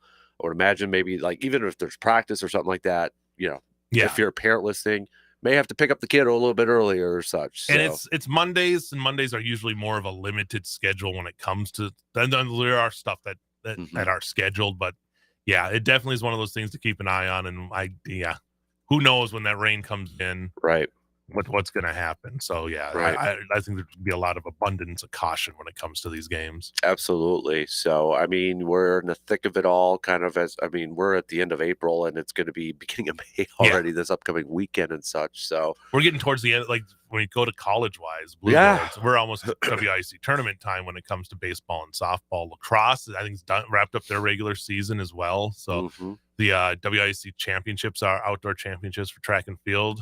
Yep. Are this week. They just had Blue Goals just had their home invites this past weekend too. So over up on Upper Campus there. And then golf keeps on rolling with some really good second place finish. The men's team did. I know the women's team plays at the Stout Invitational this week. So it is, Now it's so funny. It's like it feels like the beginning, and then you get to May and it's like, it's like you get to the top of the hill at the end of April, and it's just like straight down now towards the playoffs. You start a couple weeks. We'll be there. Track and field, especially like 3 weeks. They'll be into starting for regionals. Yeah, you mentioned the boys golf team. They got the Y championships coming up this weekend. They're going to be at Lake Arrowhead. The unofficial is that what it's called? Yeah. But that's a really good course. Nakusa is just full up with Sand Valley and all that with all those courses. And Arrowhead was kind of the first one in the Nakusa area, but still a really good course. That's a place I've never gotten to out to golf, and I've heard so many good things that I want to get out there. Yeah, definitely. So. You mentioned it too with Blue Gold softball with just this loaded up WIAC conference. You're talking about just two more. It's 4 games because you got double headers, but 2 series, if you will, on Wednesday, a doubleheader against River Falls, and then they wrap up their regular season with a doubleheader this weekend against Oshkosh. Then you're already talking about the WIAC tournament next week. Yeah, it's crazy how fast it sneaks up. Then you forget because colleges are out before the high schools and stuff like that, so you kind of have to do that. But Blue Gold softball has kind of been on a trend of splitting, which isn't a bad thing because the WIAC is such a loaded conference with a lot of ranked teams, and the Blue Golds are splitting these series. So that WIAC tournament next weekend is shaping up to be just a crazy tournament. Yeah, and then like you're saying, you're splitting, so you can hang with these teams. Yeah. So you get to that tournament, it's going to be wide open. It almost always is. Mm-hmm. You get these the top teams. I don't know who's at the top right now. That if you had that up, let me double check for you. But yeah, to see where it's going to be. But yeah, I mean, I've covered that tournament numerous times. Whitewater, and it's wild. Yeah, it really is wild. Where like you can see some crazy upsets. You can see, and get that first win is huge because a lot of times that first round somebody gets an upset and then it's double elimination. So you look at, Whitewater's at the top at 6-2. One of their losses was against Eau Claire when they split. Then it's Oshkosh at 6-4, Platteville at 6-4, Stevens Point 5-5, Eau Claire 5-5, La Crosse 5-5. And that could, I mean, if that changes in one series potentially. Yeah, I mean they got 4 conference games this week. They could be right there, like battling for one of those. Probably not the top seed, but you never know. Right. But yeah, they're going to be right up there, and that's what you want to do is give yourself a chance there. So, but yeah, I mean, if you look at those 5-5, 5-5, all those close to 500 records, that means everybody's splitting. Yep. So these games are just going to be crazy. You look at, everybody from Whitewater, Oshkosh, Platteville, Point, Eau Claire, La Crosse, everybody's got at least 20 or more wins on the season. This conference is just like every sport. It's amazing. Like just the competitive balance that they have in it. And it's always fun. And it just speaks to how good WIC sports are all around. And every team has a winning record except one, and that's Stout at 11-19. Who upset the Blue Golds last week. Yep. So right there again, like it just shows you just how competitive it is. Right. Yeah. And I mean, you talk about high expectations too. You mentioned them a little bit, but track and field's going to be going in with some serious expectations. Yes. As you mentioned, they've got,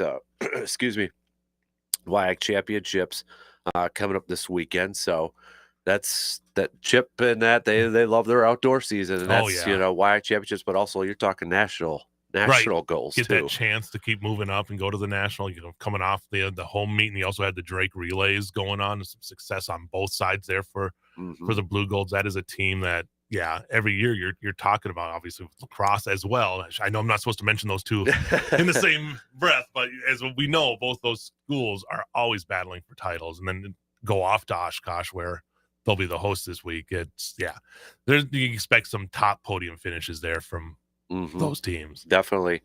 High school wise, are we kind of, starting to get close to getting to postseason play with some of this? I mean, we're in the middle of it right now. I think Okay. it's basically the middle of the season as we come up here, and then things really, because I mean the baseball season goes pretty later into June. Yeah, and because the state's usually in June, isn't it? Yeah, state tournament. So it's basically kind of maybe the second round of conference play starting up here, and then we'll get towards those. But yeah, I mean, it's gonna be an interesting week for a lot of those sports because the weather looks very unpredictable. Yep, that's April. It is, and then we'll see what they can do. But yeah, right now you're starting to see like the teams like Fall Creek softball show what they can do. Yeah.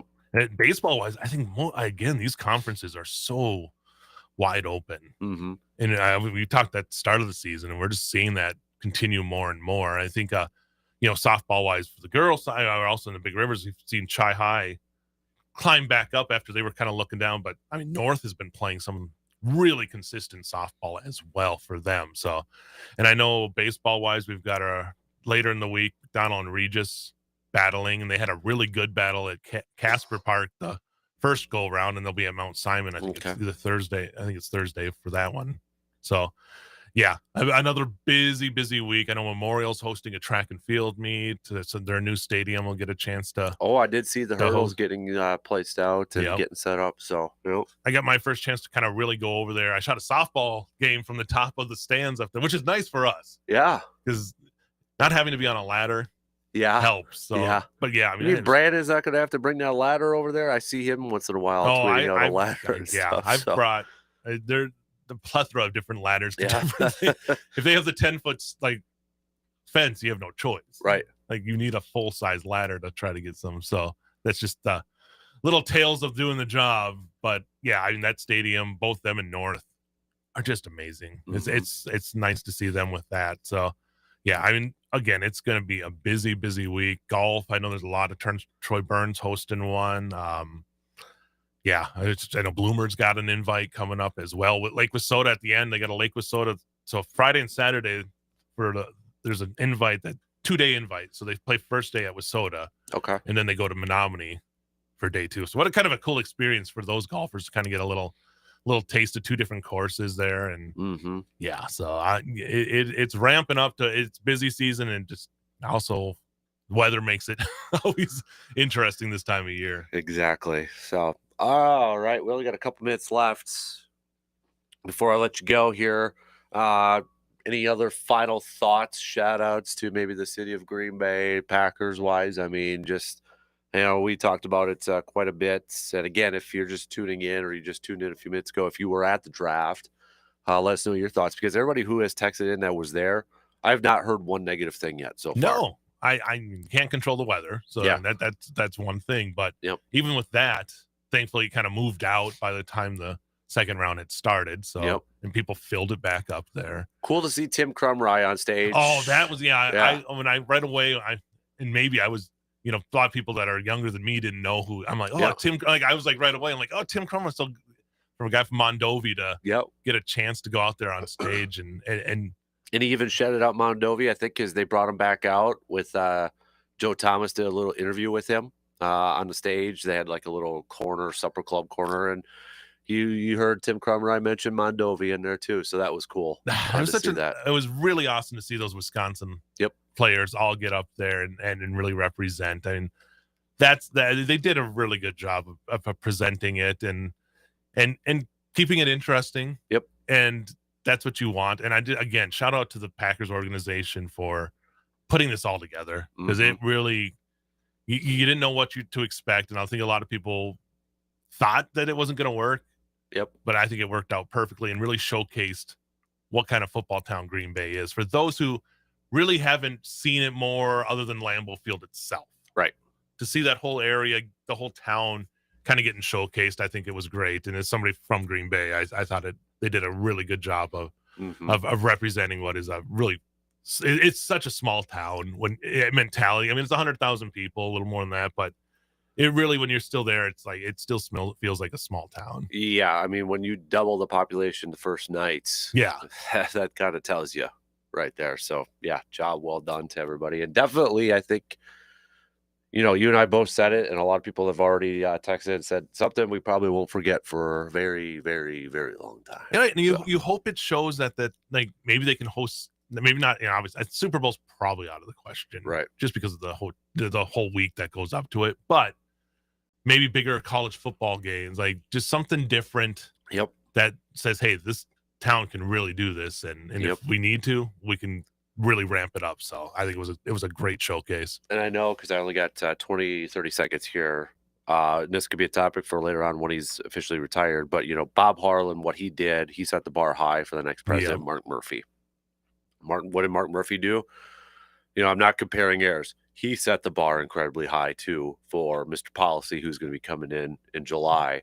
So he's, you talk about quarterbacks replacing legends. I think Mark Murphy has done a good job replacing Bob Harlan, and Policy's going to have his hands full trying to replace Mark Murphy too. Yeah, I mean, it's got to maintain what is there and still try to exceed that too. Exactly. All right, buddy. Appreciate it, man. Stay safe out there with the weather coming in. 2 hours in, 1 more to go. We'll be back after these news updates.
All right, here we go. Final hour kicking off on this Monday morning.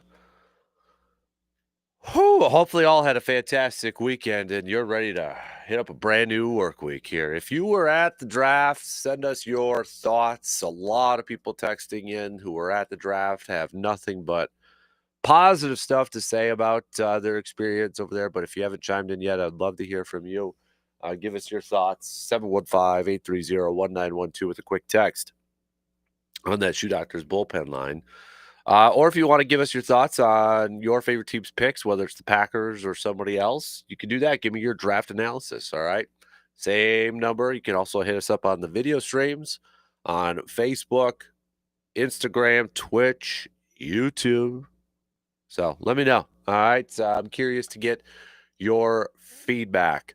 We'll get back to, excuse me, talking some more about the new rookies coming into Green Bay. But before we get to that, let's play a little. I'm not saying, but I'm just saying. So I will actually go with. Well, I'm gonna go. Yeah. So I kind of mentioned it a little bit earlier, but I'm not saying Green Bay will host a draft again. But I'm just saying they blew the doors off of it, and they should absolutely be in the conversation again. Now, I don't think it'll be within 5, 10, maybe even 15 years. But if the NFL continues to kind of make this a traveling show and they try to hit up every market, every team's site, there is no reason, at least in my opinion, from what we saw this past weekend, why Green Bay should not be in the conversation again. Just from my experiences, from being there, and from listening to others who have chimed in. I mean, it's been nothing but positive stuff. Yes, there was long lines for certain stuff, maybe to find a bathroom or overpriced stuff and that, but kind of knew that going in. Overpriced parking and that, kind of knew that going in. But from everything else, they blew off my expectation. I mean, I came in thinking I was a little Debbie Downerish. Was a little bit of a skeptic on everything, on how it was going to play out. Didn't know how little old Green Bay would be able to handle all this. But I thought they did, just from my point of view and from my perspective, they blew the doors off that thing, and they did a fantastic job. So I'm not saying that they're going to host again, but I'm just saying that I'm not taking it out of the conversation anymore. Like, I thought this was going to be a one and done, and it may be. But I came from the mindset it's going to be a one and done because I don't know if they're going to be able to handle it. They handled it. They absolutely handled it. They did a fantastic job, and they should 100% be back into the conversation again down the road, whenever that may be. Whenever that may be. I don't think it's going to be like a Super Bowl thing where every few years, it goes back to New Orleans or it goes back to Miami or et cetera, et cetera. This one will be longer because you're going to have, I would imagine, every single team vying to host the draft. Every single team is going to vie to host it. And if the NFL continues by making it a traveling show where they're going to try to hit up every single market, it's going to be a while. It's going to be a while before it's back in Green Bay. But again, from my point of view and from my experience, there is no reason why they shouldn't be able to do it again years down the road. So job well done again to the city of Green Bay. Job well done to the Packers, to Mark Murphy, this has been like his thing over the last, 10 years, last few years, trying to get this to Green Bay. It may have seemed like a huge obstacle that there was no way it was going to come to Green Bay. And with him nearing retirement in just a couple of months, mandatory retirement in July, what a perfect swan song and what a perfect retirement party for Mark Murphy to get this thing done. And it seemed like it went incredibly well. Incredibly well. So tip of the cap to all the organizers, and a tip of the cap and a huge shout out to all the workers. I know some Blue Gold wrestlers will work as security over there, but every worker I encountered, didn't feel like they were in a bad mood. Didn't feel like you were bothering them or anything like that. They were fantastic. Everything top to bottom was pretty darn awesome. So that's my. I'm not saying. I'm just saying. A couple of you have texted in. I'll just kind of make it a general one, but saying I'm not saying, but just saying that Doc should be. Or let me rephrase it. Not saying that Doc Rivers should be fired, but I'm just saying that things need to change in the off season. So a couple of you have mentioned about very similar to that. That's a good one. I'm very curious to see what this offseason. I mean, the Bucks are done. They're down 3-1. No Damian Lillard anymore. They're done. Okay. Maybe they win game 5 in Indiana and surprise a lot of people, but they're done. And now we're going to enter, I think, one of the most, if not the most, pivotal offseason in Milwaukee Bucks history, at least in recent Bucks history. Because you have to make a decision with Doc Rivers. They've obviously made a decision with John Horst. They're keeping him around. They signed him to an extension at the end of last week, which I'll admit it. I was really surprised that they did. I don't know what the plan is for Doc Rivers. I don't know if the plan, like, would they be able to move on from him if they still have to pay him after they're paying Adrian Griffin and Mike Budenholzer and that. But like a few of you have said, something needs to change this offseason. And what that's going to be. And let's remember, too, with Dame's Achilles injury, operating under this, I know it's not official yet, but operating under the assumption that it is a torn Achilles. He's going to miss some time and a big chunk of next year, too. And I do feel like Giannis is going to be on the team for next season, but I feel like that's going to be a major year in terms of will Giannis be with the team for the next few years after that. I'm starting to get a little nervous.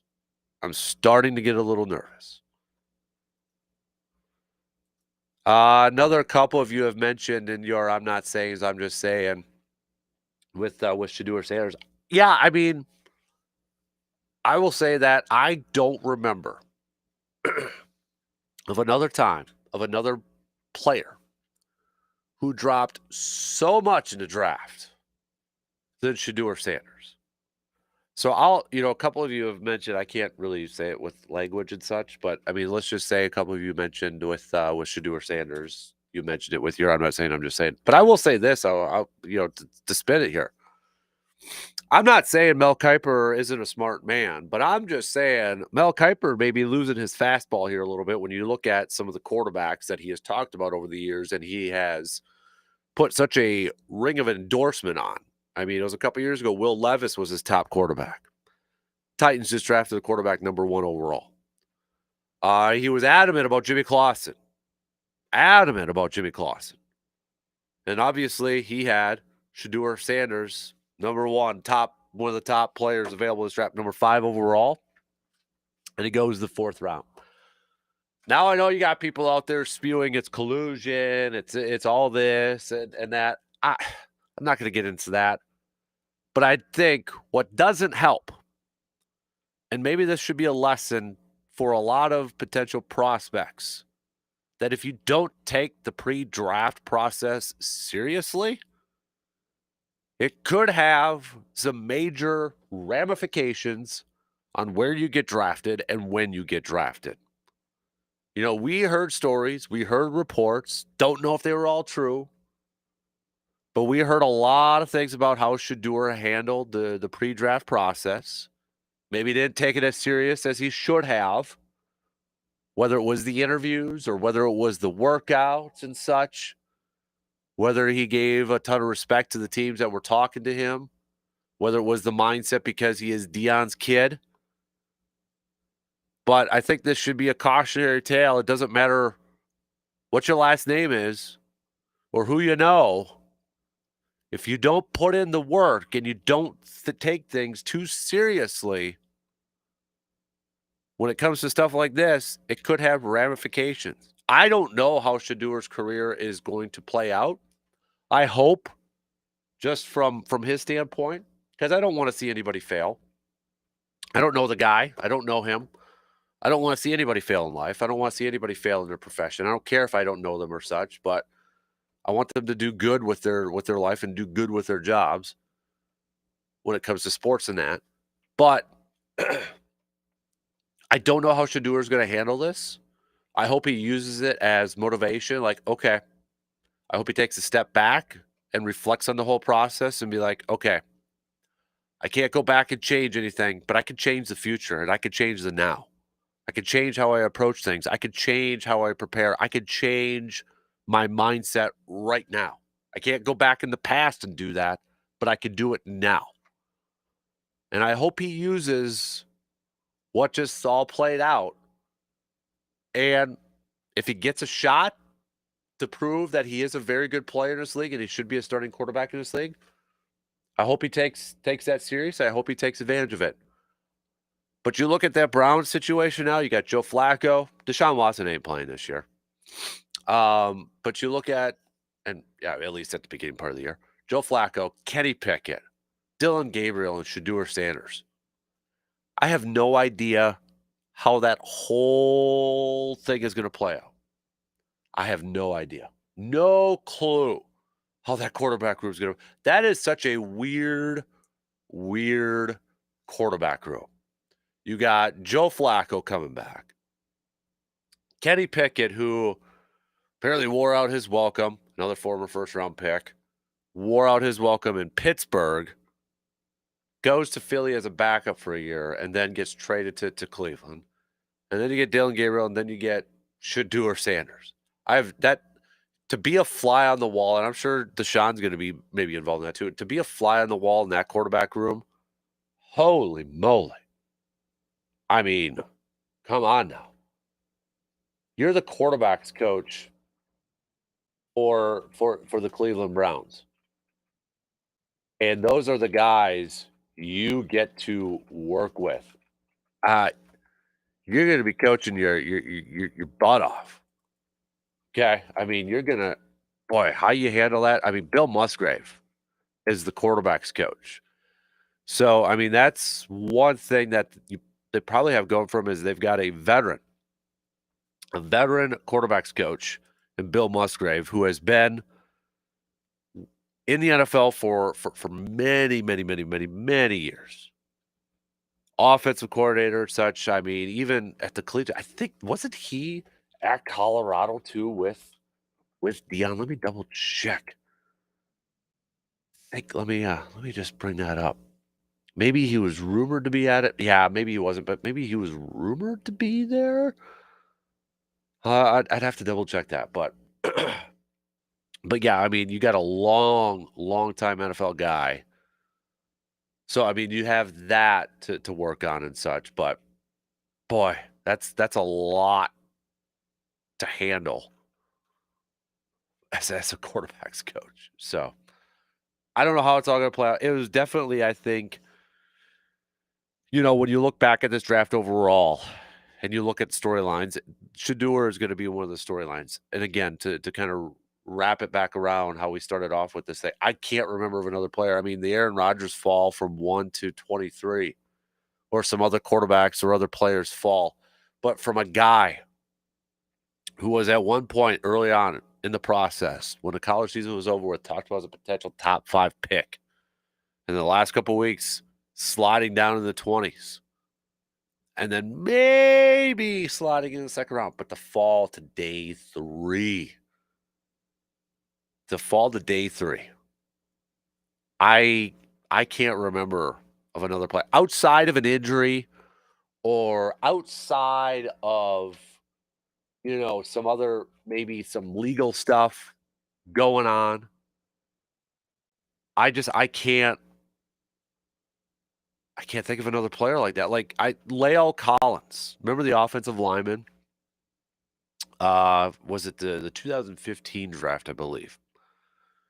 So he was regarded as a first round pick, possibly even a top 10 pick.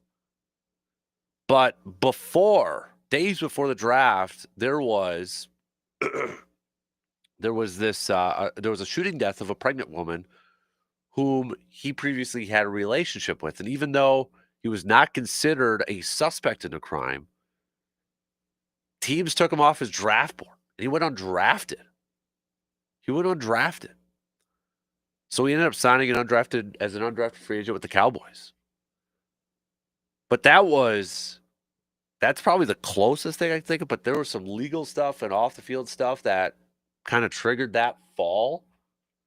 The Shedeur one, it was, gosh, I don't know if there's anything that, because I would imagine a lot of people just didn't like the attitude, or they didn't appreciate, the teams didn't appreciate how he handled the pre-draft process. And maybe they didn't want to deal with his dad and deal with Dion. Oh, interesting though. All right, we got to take a quick break. Send me your thoughts. What was your draft experience like if you were there? All right, let me know. I want to hear from you. Tell me some stories that I could say on the air. Tell me your experience and tell me what you thought overall of how your team played.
One more time, a big thanks to our draft partners that were with us last weekend. AJM Automotive Services, Home Oasis, SC Swiderski.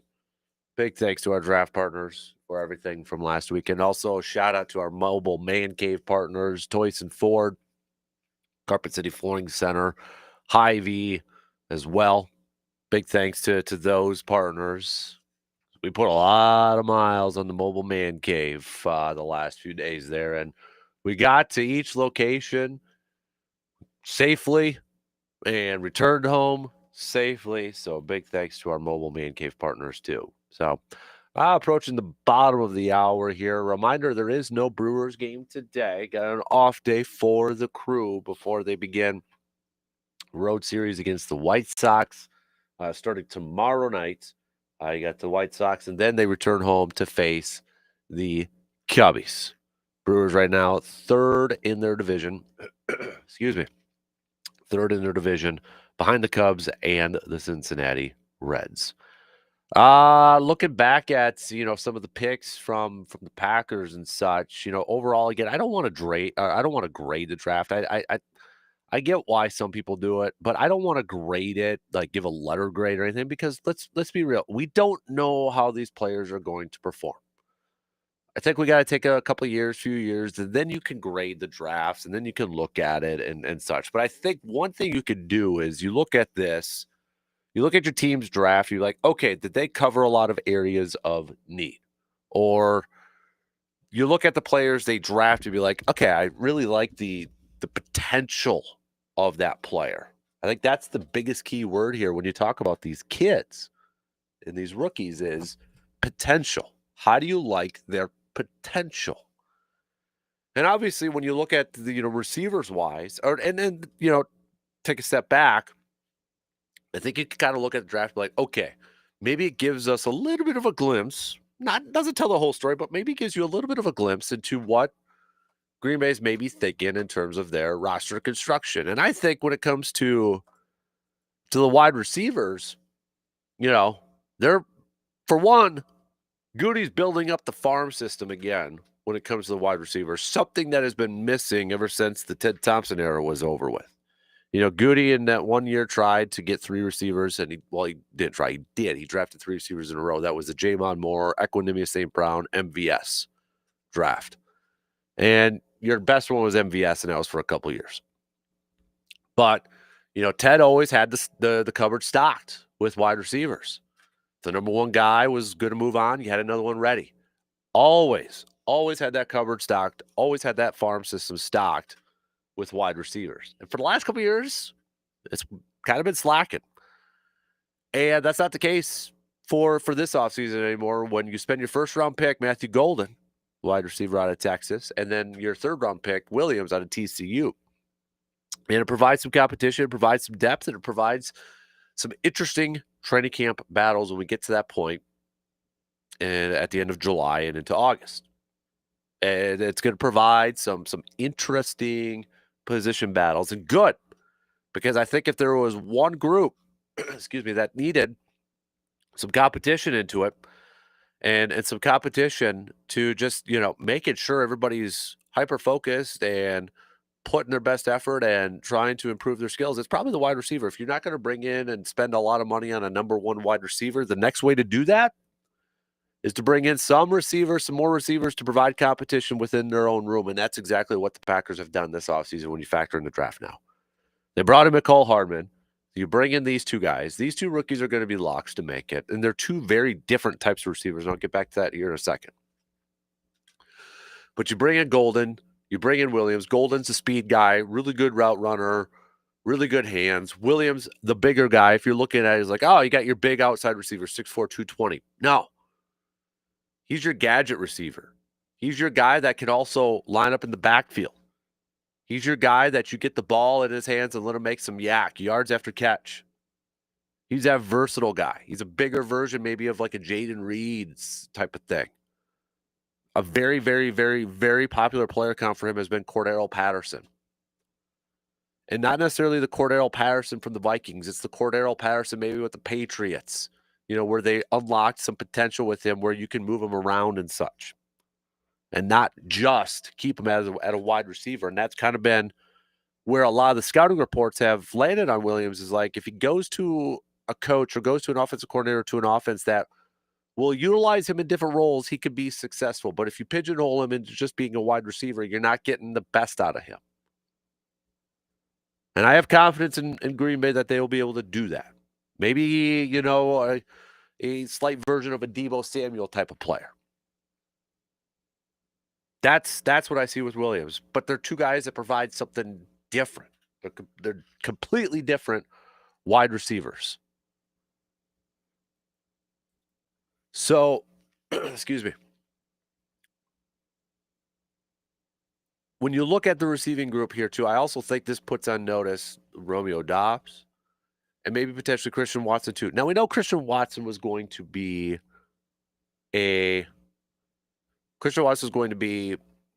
not available to begin the season. And we'll see if he gets back at some point in the season.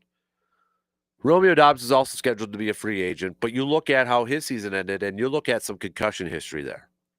So I think, for one, Green Bay protected themselves a little bit by getting some more receivers, getting some more depth in case, those pop up to be an issue. But also, I think it also puts on notice that, hey, it's not a lock that they're going to re-sign Romeo Doubs, or it's not going to be a lock to re-sign Christian Watson. I think, for one, if I had to pick between the two, I might still want them to keep Christian Watson for another year. And, you can find roles for all these receivers. It's rare when you get a 6'3", 4'3", 4'4", 40 guy like Watson. And then you get a 6 foot, 5'11", 6 foot Golden that runs a sub 4 or a sub 4 340. Dontavian Wicks. I'm not ready to give up on that guy. He's probably their best, guy getting off the line of scrimmage. Jaden Reed.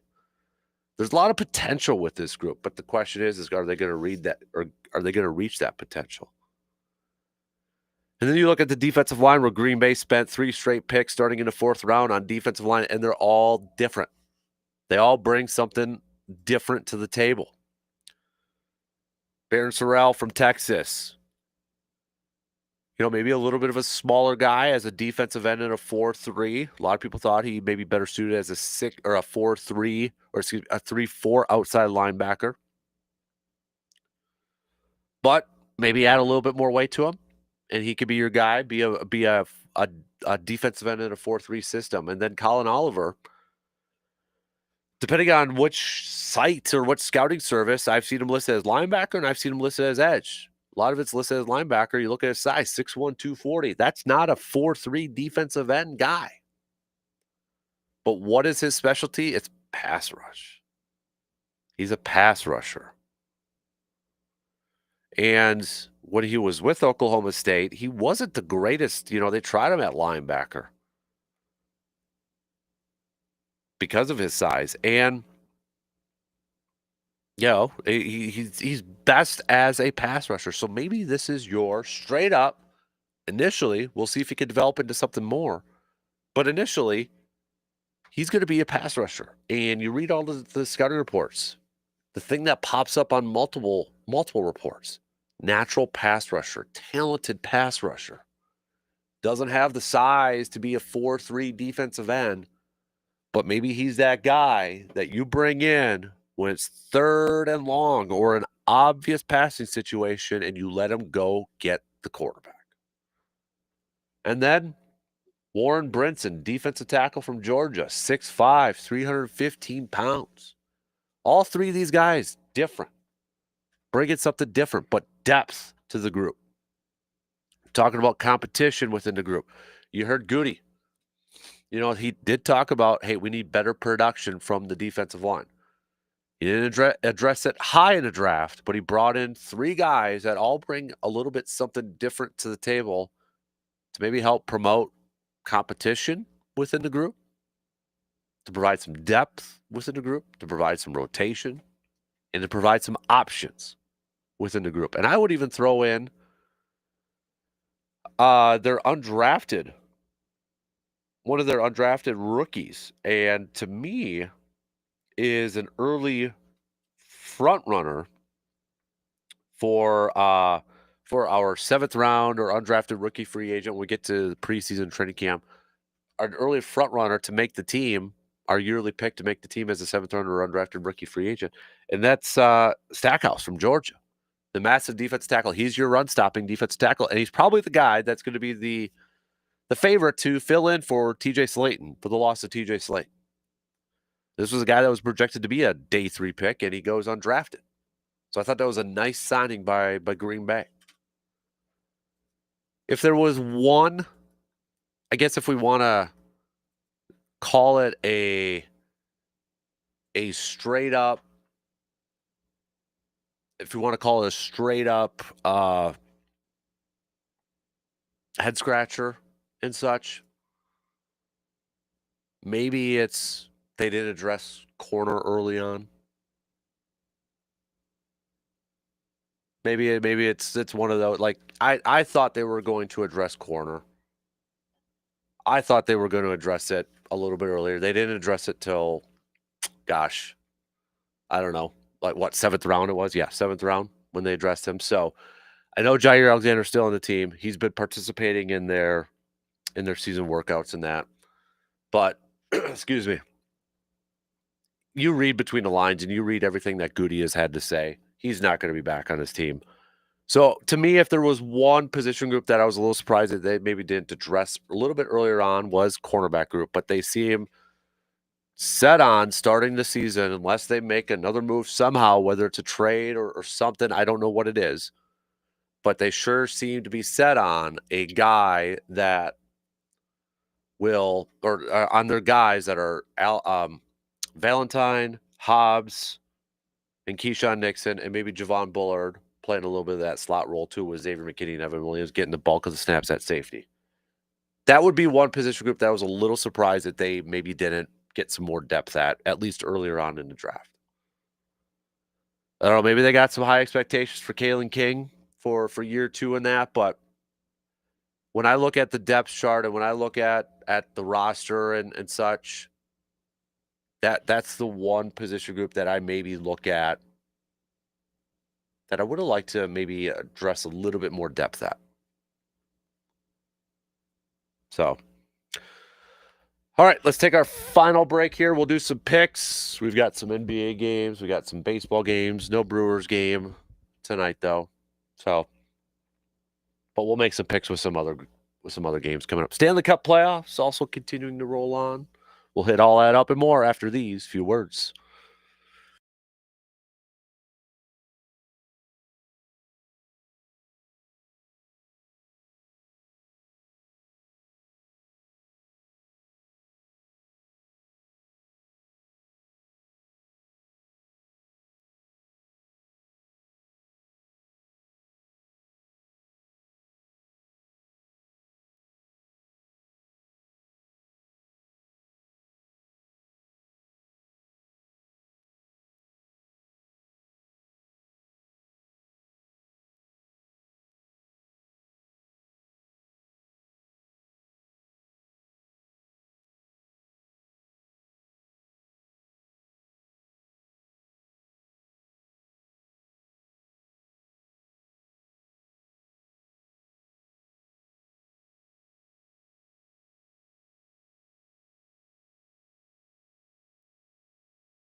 Nick with a quick text. I think we also think about all the drops the wide receiver room had last year. These 2 draft picks have great hands. Yeah, no doubt. Mentioned it with Golden and such. But yep, that's a great point too. Last year with the amount of drops that the group had, got to get some more reliable targets into that group, and hopefully by adding a couple of these guys, that'll again go back to that increasing the competition within that room, and getting everybody to play better. And that was a topic in the off season with free agency and such. And it was kind of like would you rather have the Packers go and sign, a high priced veteran free agent to be your quote unquote new number one, or do you want to try to, just bring somebody in that's not going to be a high price, but just creating more depth in that room, and in turn it would increase the competition in that room and get everybody to perform better instead of just bringing in one guy that would, kind of boosted himself. And Green Bay obviously elected by bringing in McCole Hardman and drafting 2 wide receivers and hopefully providing some more depth, but also increased competition within that group and getting everybody to kind of up their game from that position group. So yeah, good point there, Nick. Let's wrap it up here this morning. We got about 10 minutes left for our picks. For our pick segment. So yesterday we saw the Pacers take a 3-1 lead over the Bucks. Boston taking a 3-1 lead over the Magic. The Timberwolves taking down the Lakers for a 3-1 lead. And the Knicks taking down the Pistons. And they are off to a 3-1 lead. So let's take a look at the playoff games on the docket for tonight. You've got Cleveland looking for the sweep. They're up 3-0. They take on Miami. I'm going to go with Cleveland taking a sweep. I'm going to pick the Cavs to get the win tonight. Houston's at Golden State. Golden State's leading that series 2-1. I'm going to go with Houston to even up this series. So yeah, I'm going to go with Houston there. So let's do some baseball picks here. Not a ton. We've got the Mets at the Nationals. I'm going to go with the Mets on this one. Twins at the Guardians. I'm going to go Guardians. Yankees at Baltimore. I'm going to go with the Yankees. Cardinals at the Reds.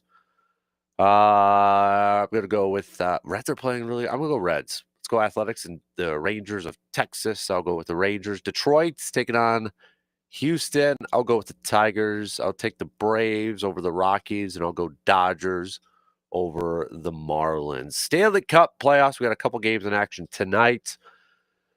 Tampa Bay taking on Florida. I'm going to go with Florida to take a 3-1 series lead. They currently lead 2-1. Colorado at Dallas. Series is tied at 2 apiece. I'm going to go with the Avalanche to pick up a road win to lead that series 3-2. So those are your picks for this morning. Another text said Watson may not run 4-3 after the leg injury. Was it just straight ACL? I did ask Austin, Dr. Crow, about that, and he said possibly short term, but longer term they could get it all back with that from somebody recovering from an injury like Christian Watson is. So that's from our expert, Dr. Crow, who also texted last night that looked like an Achilles tear for Damian Lillard. So hopefully we'll catch up with Dr. Crow at the back end of this week on Friday for a little inside the training room. Plenty to catch up on with Dr. Crow when we chat with him later on this week. Let's catch up on some more texts talking about the draft class. Chris says, I thought the Packers did fairly well. Agree with you. I thought they would draft a corner higher, but overall, I get why they made a lot of those picks. It makes a ton of sense.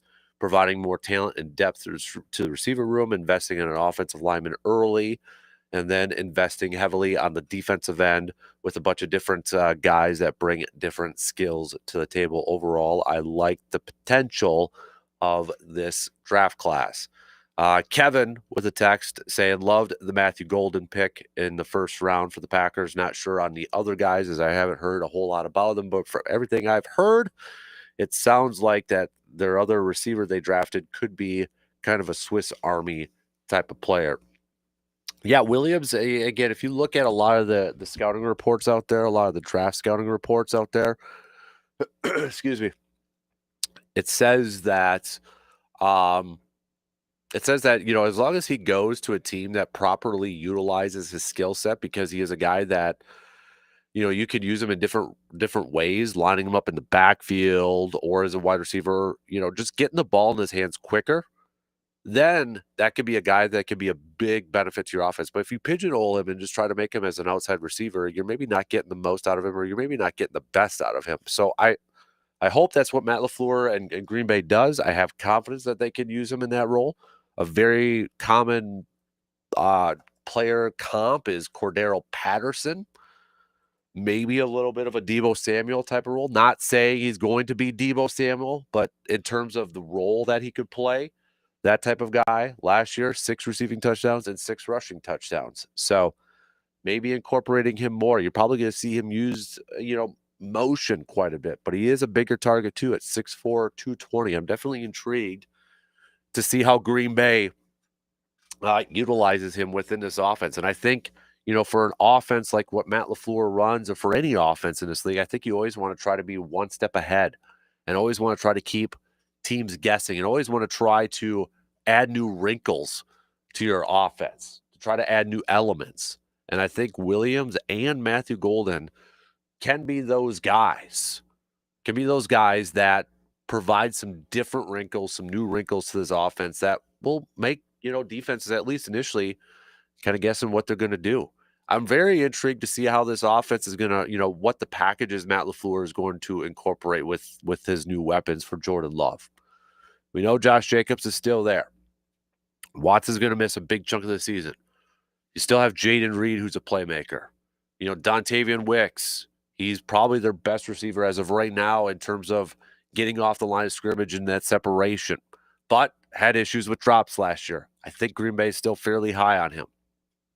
Then you add in, Romeo Doubs, assuming he's all clear with the concussion stuff. You add in these 2 receivers, but you also add in Tucker Kraft and Luke Musgrave.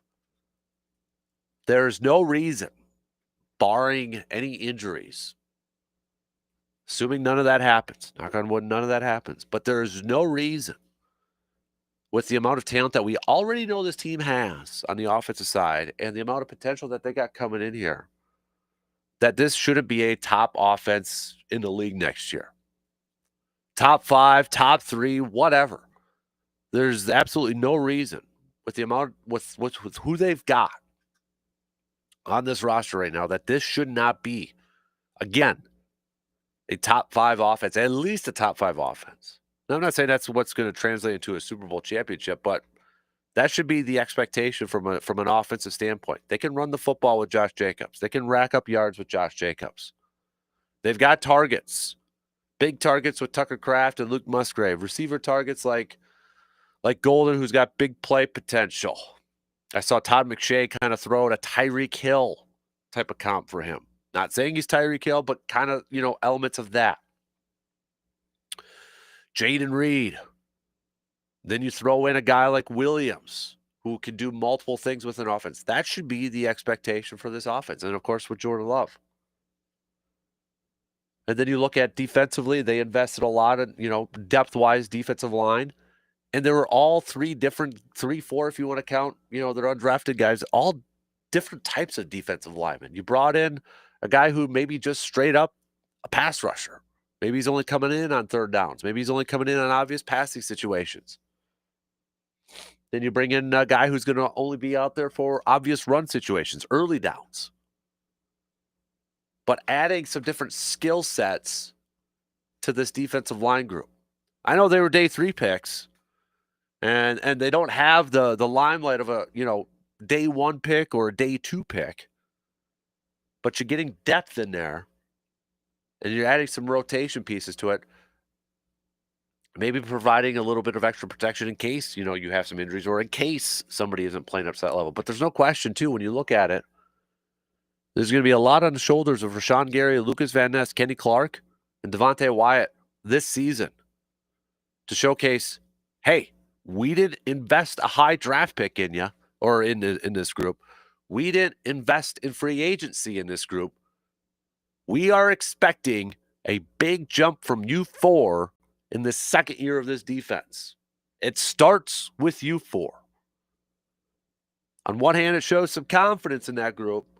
They're going to have the opportunity to do that. Now, can they do that? Can they take advantage of that? Can they make that jump this year? Can Lucas Van Ness especially make that jump? Can Devontae Wyatt stay healthy? Because when he was healthy, he was their best interior defensive lineman from a pass rush standpoint.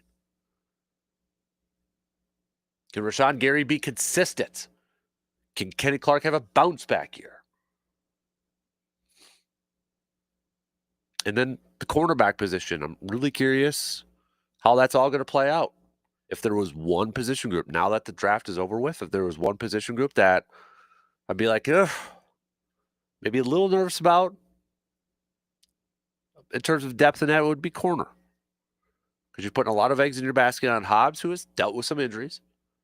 Keyshawn Nixon, Carrington Valentine, probably Javon Bullard playing some slot too. Jair won't be back unless something completely 180s. But that would be the one position group. And again, that puts a lot of the pressure on the front and getting after the quarterback, because what Jeff Hafley wants to do, he wants to get after the quarterback with 4 down linemen so he can leave those extra defenders in coverage and help out guys like Nixon and Valentine and Hobbs.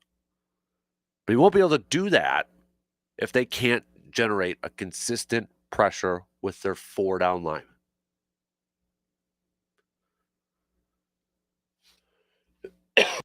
All right, we only got about less than a minute till the shot clock cuts me off. So reminder, no Brewers game today. Off day today for the Brewers.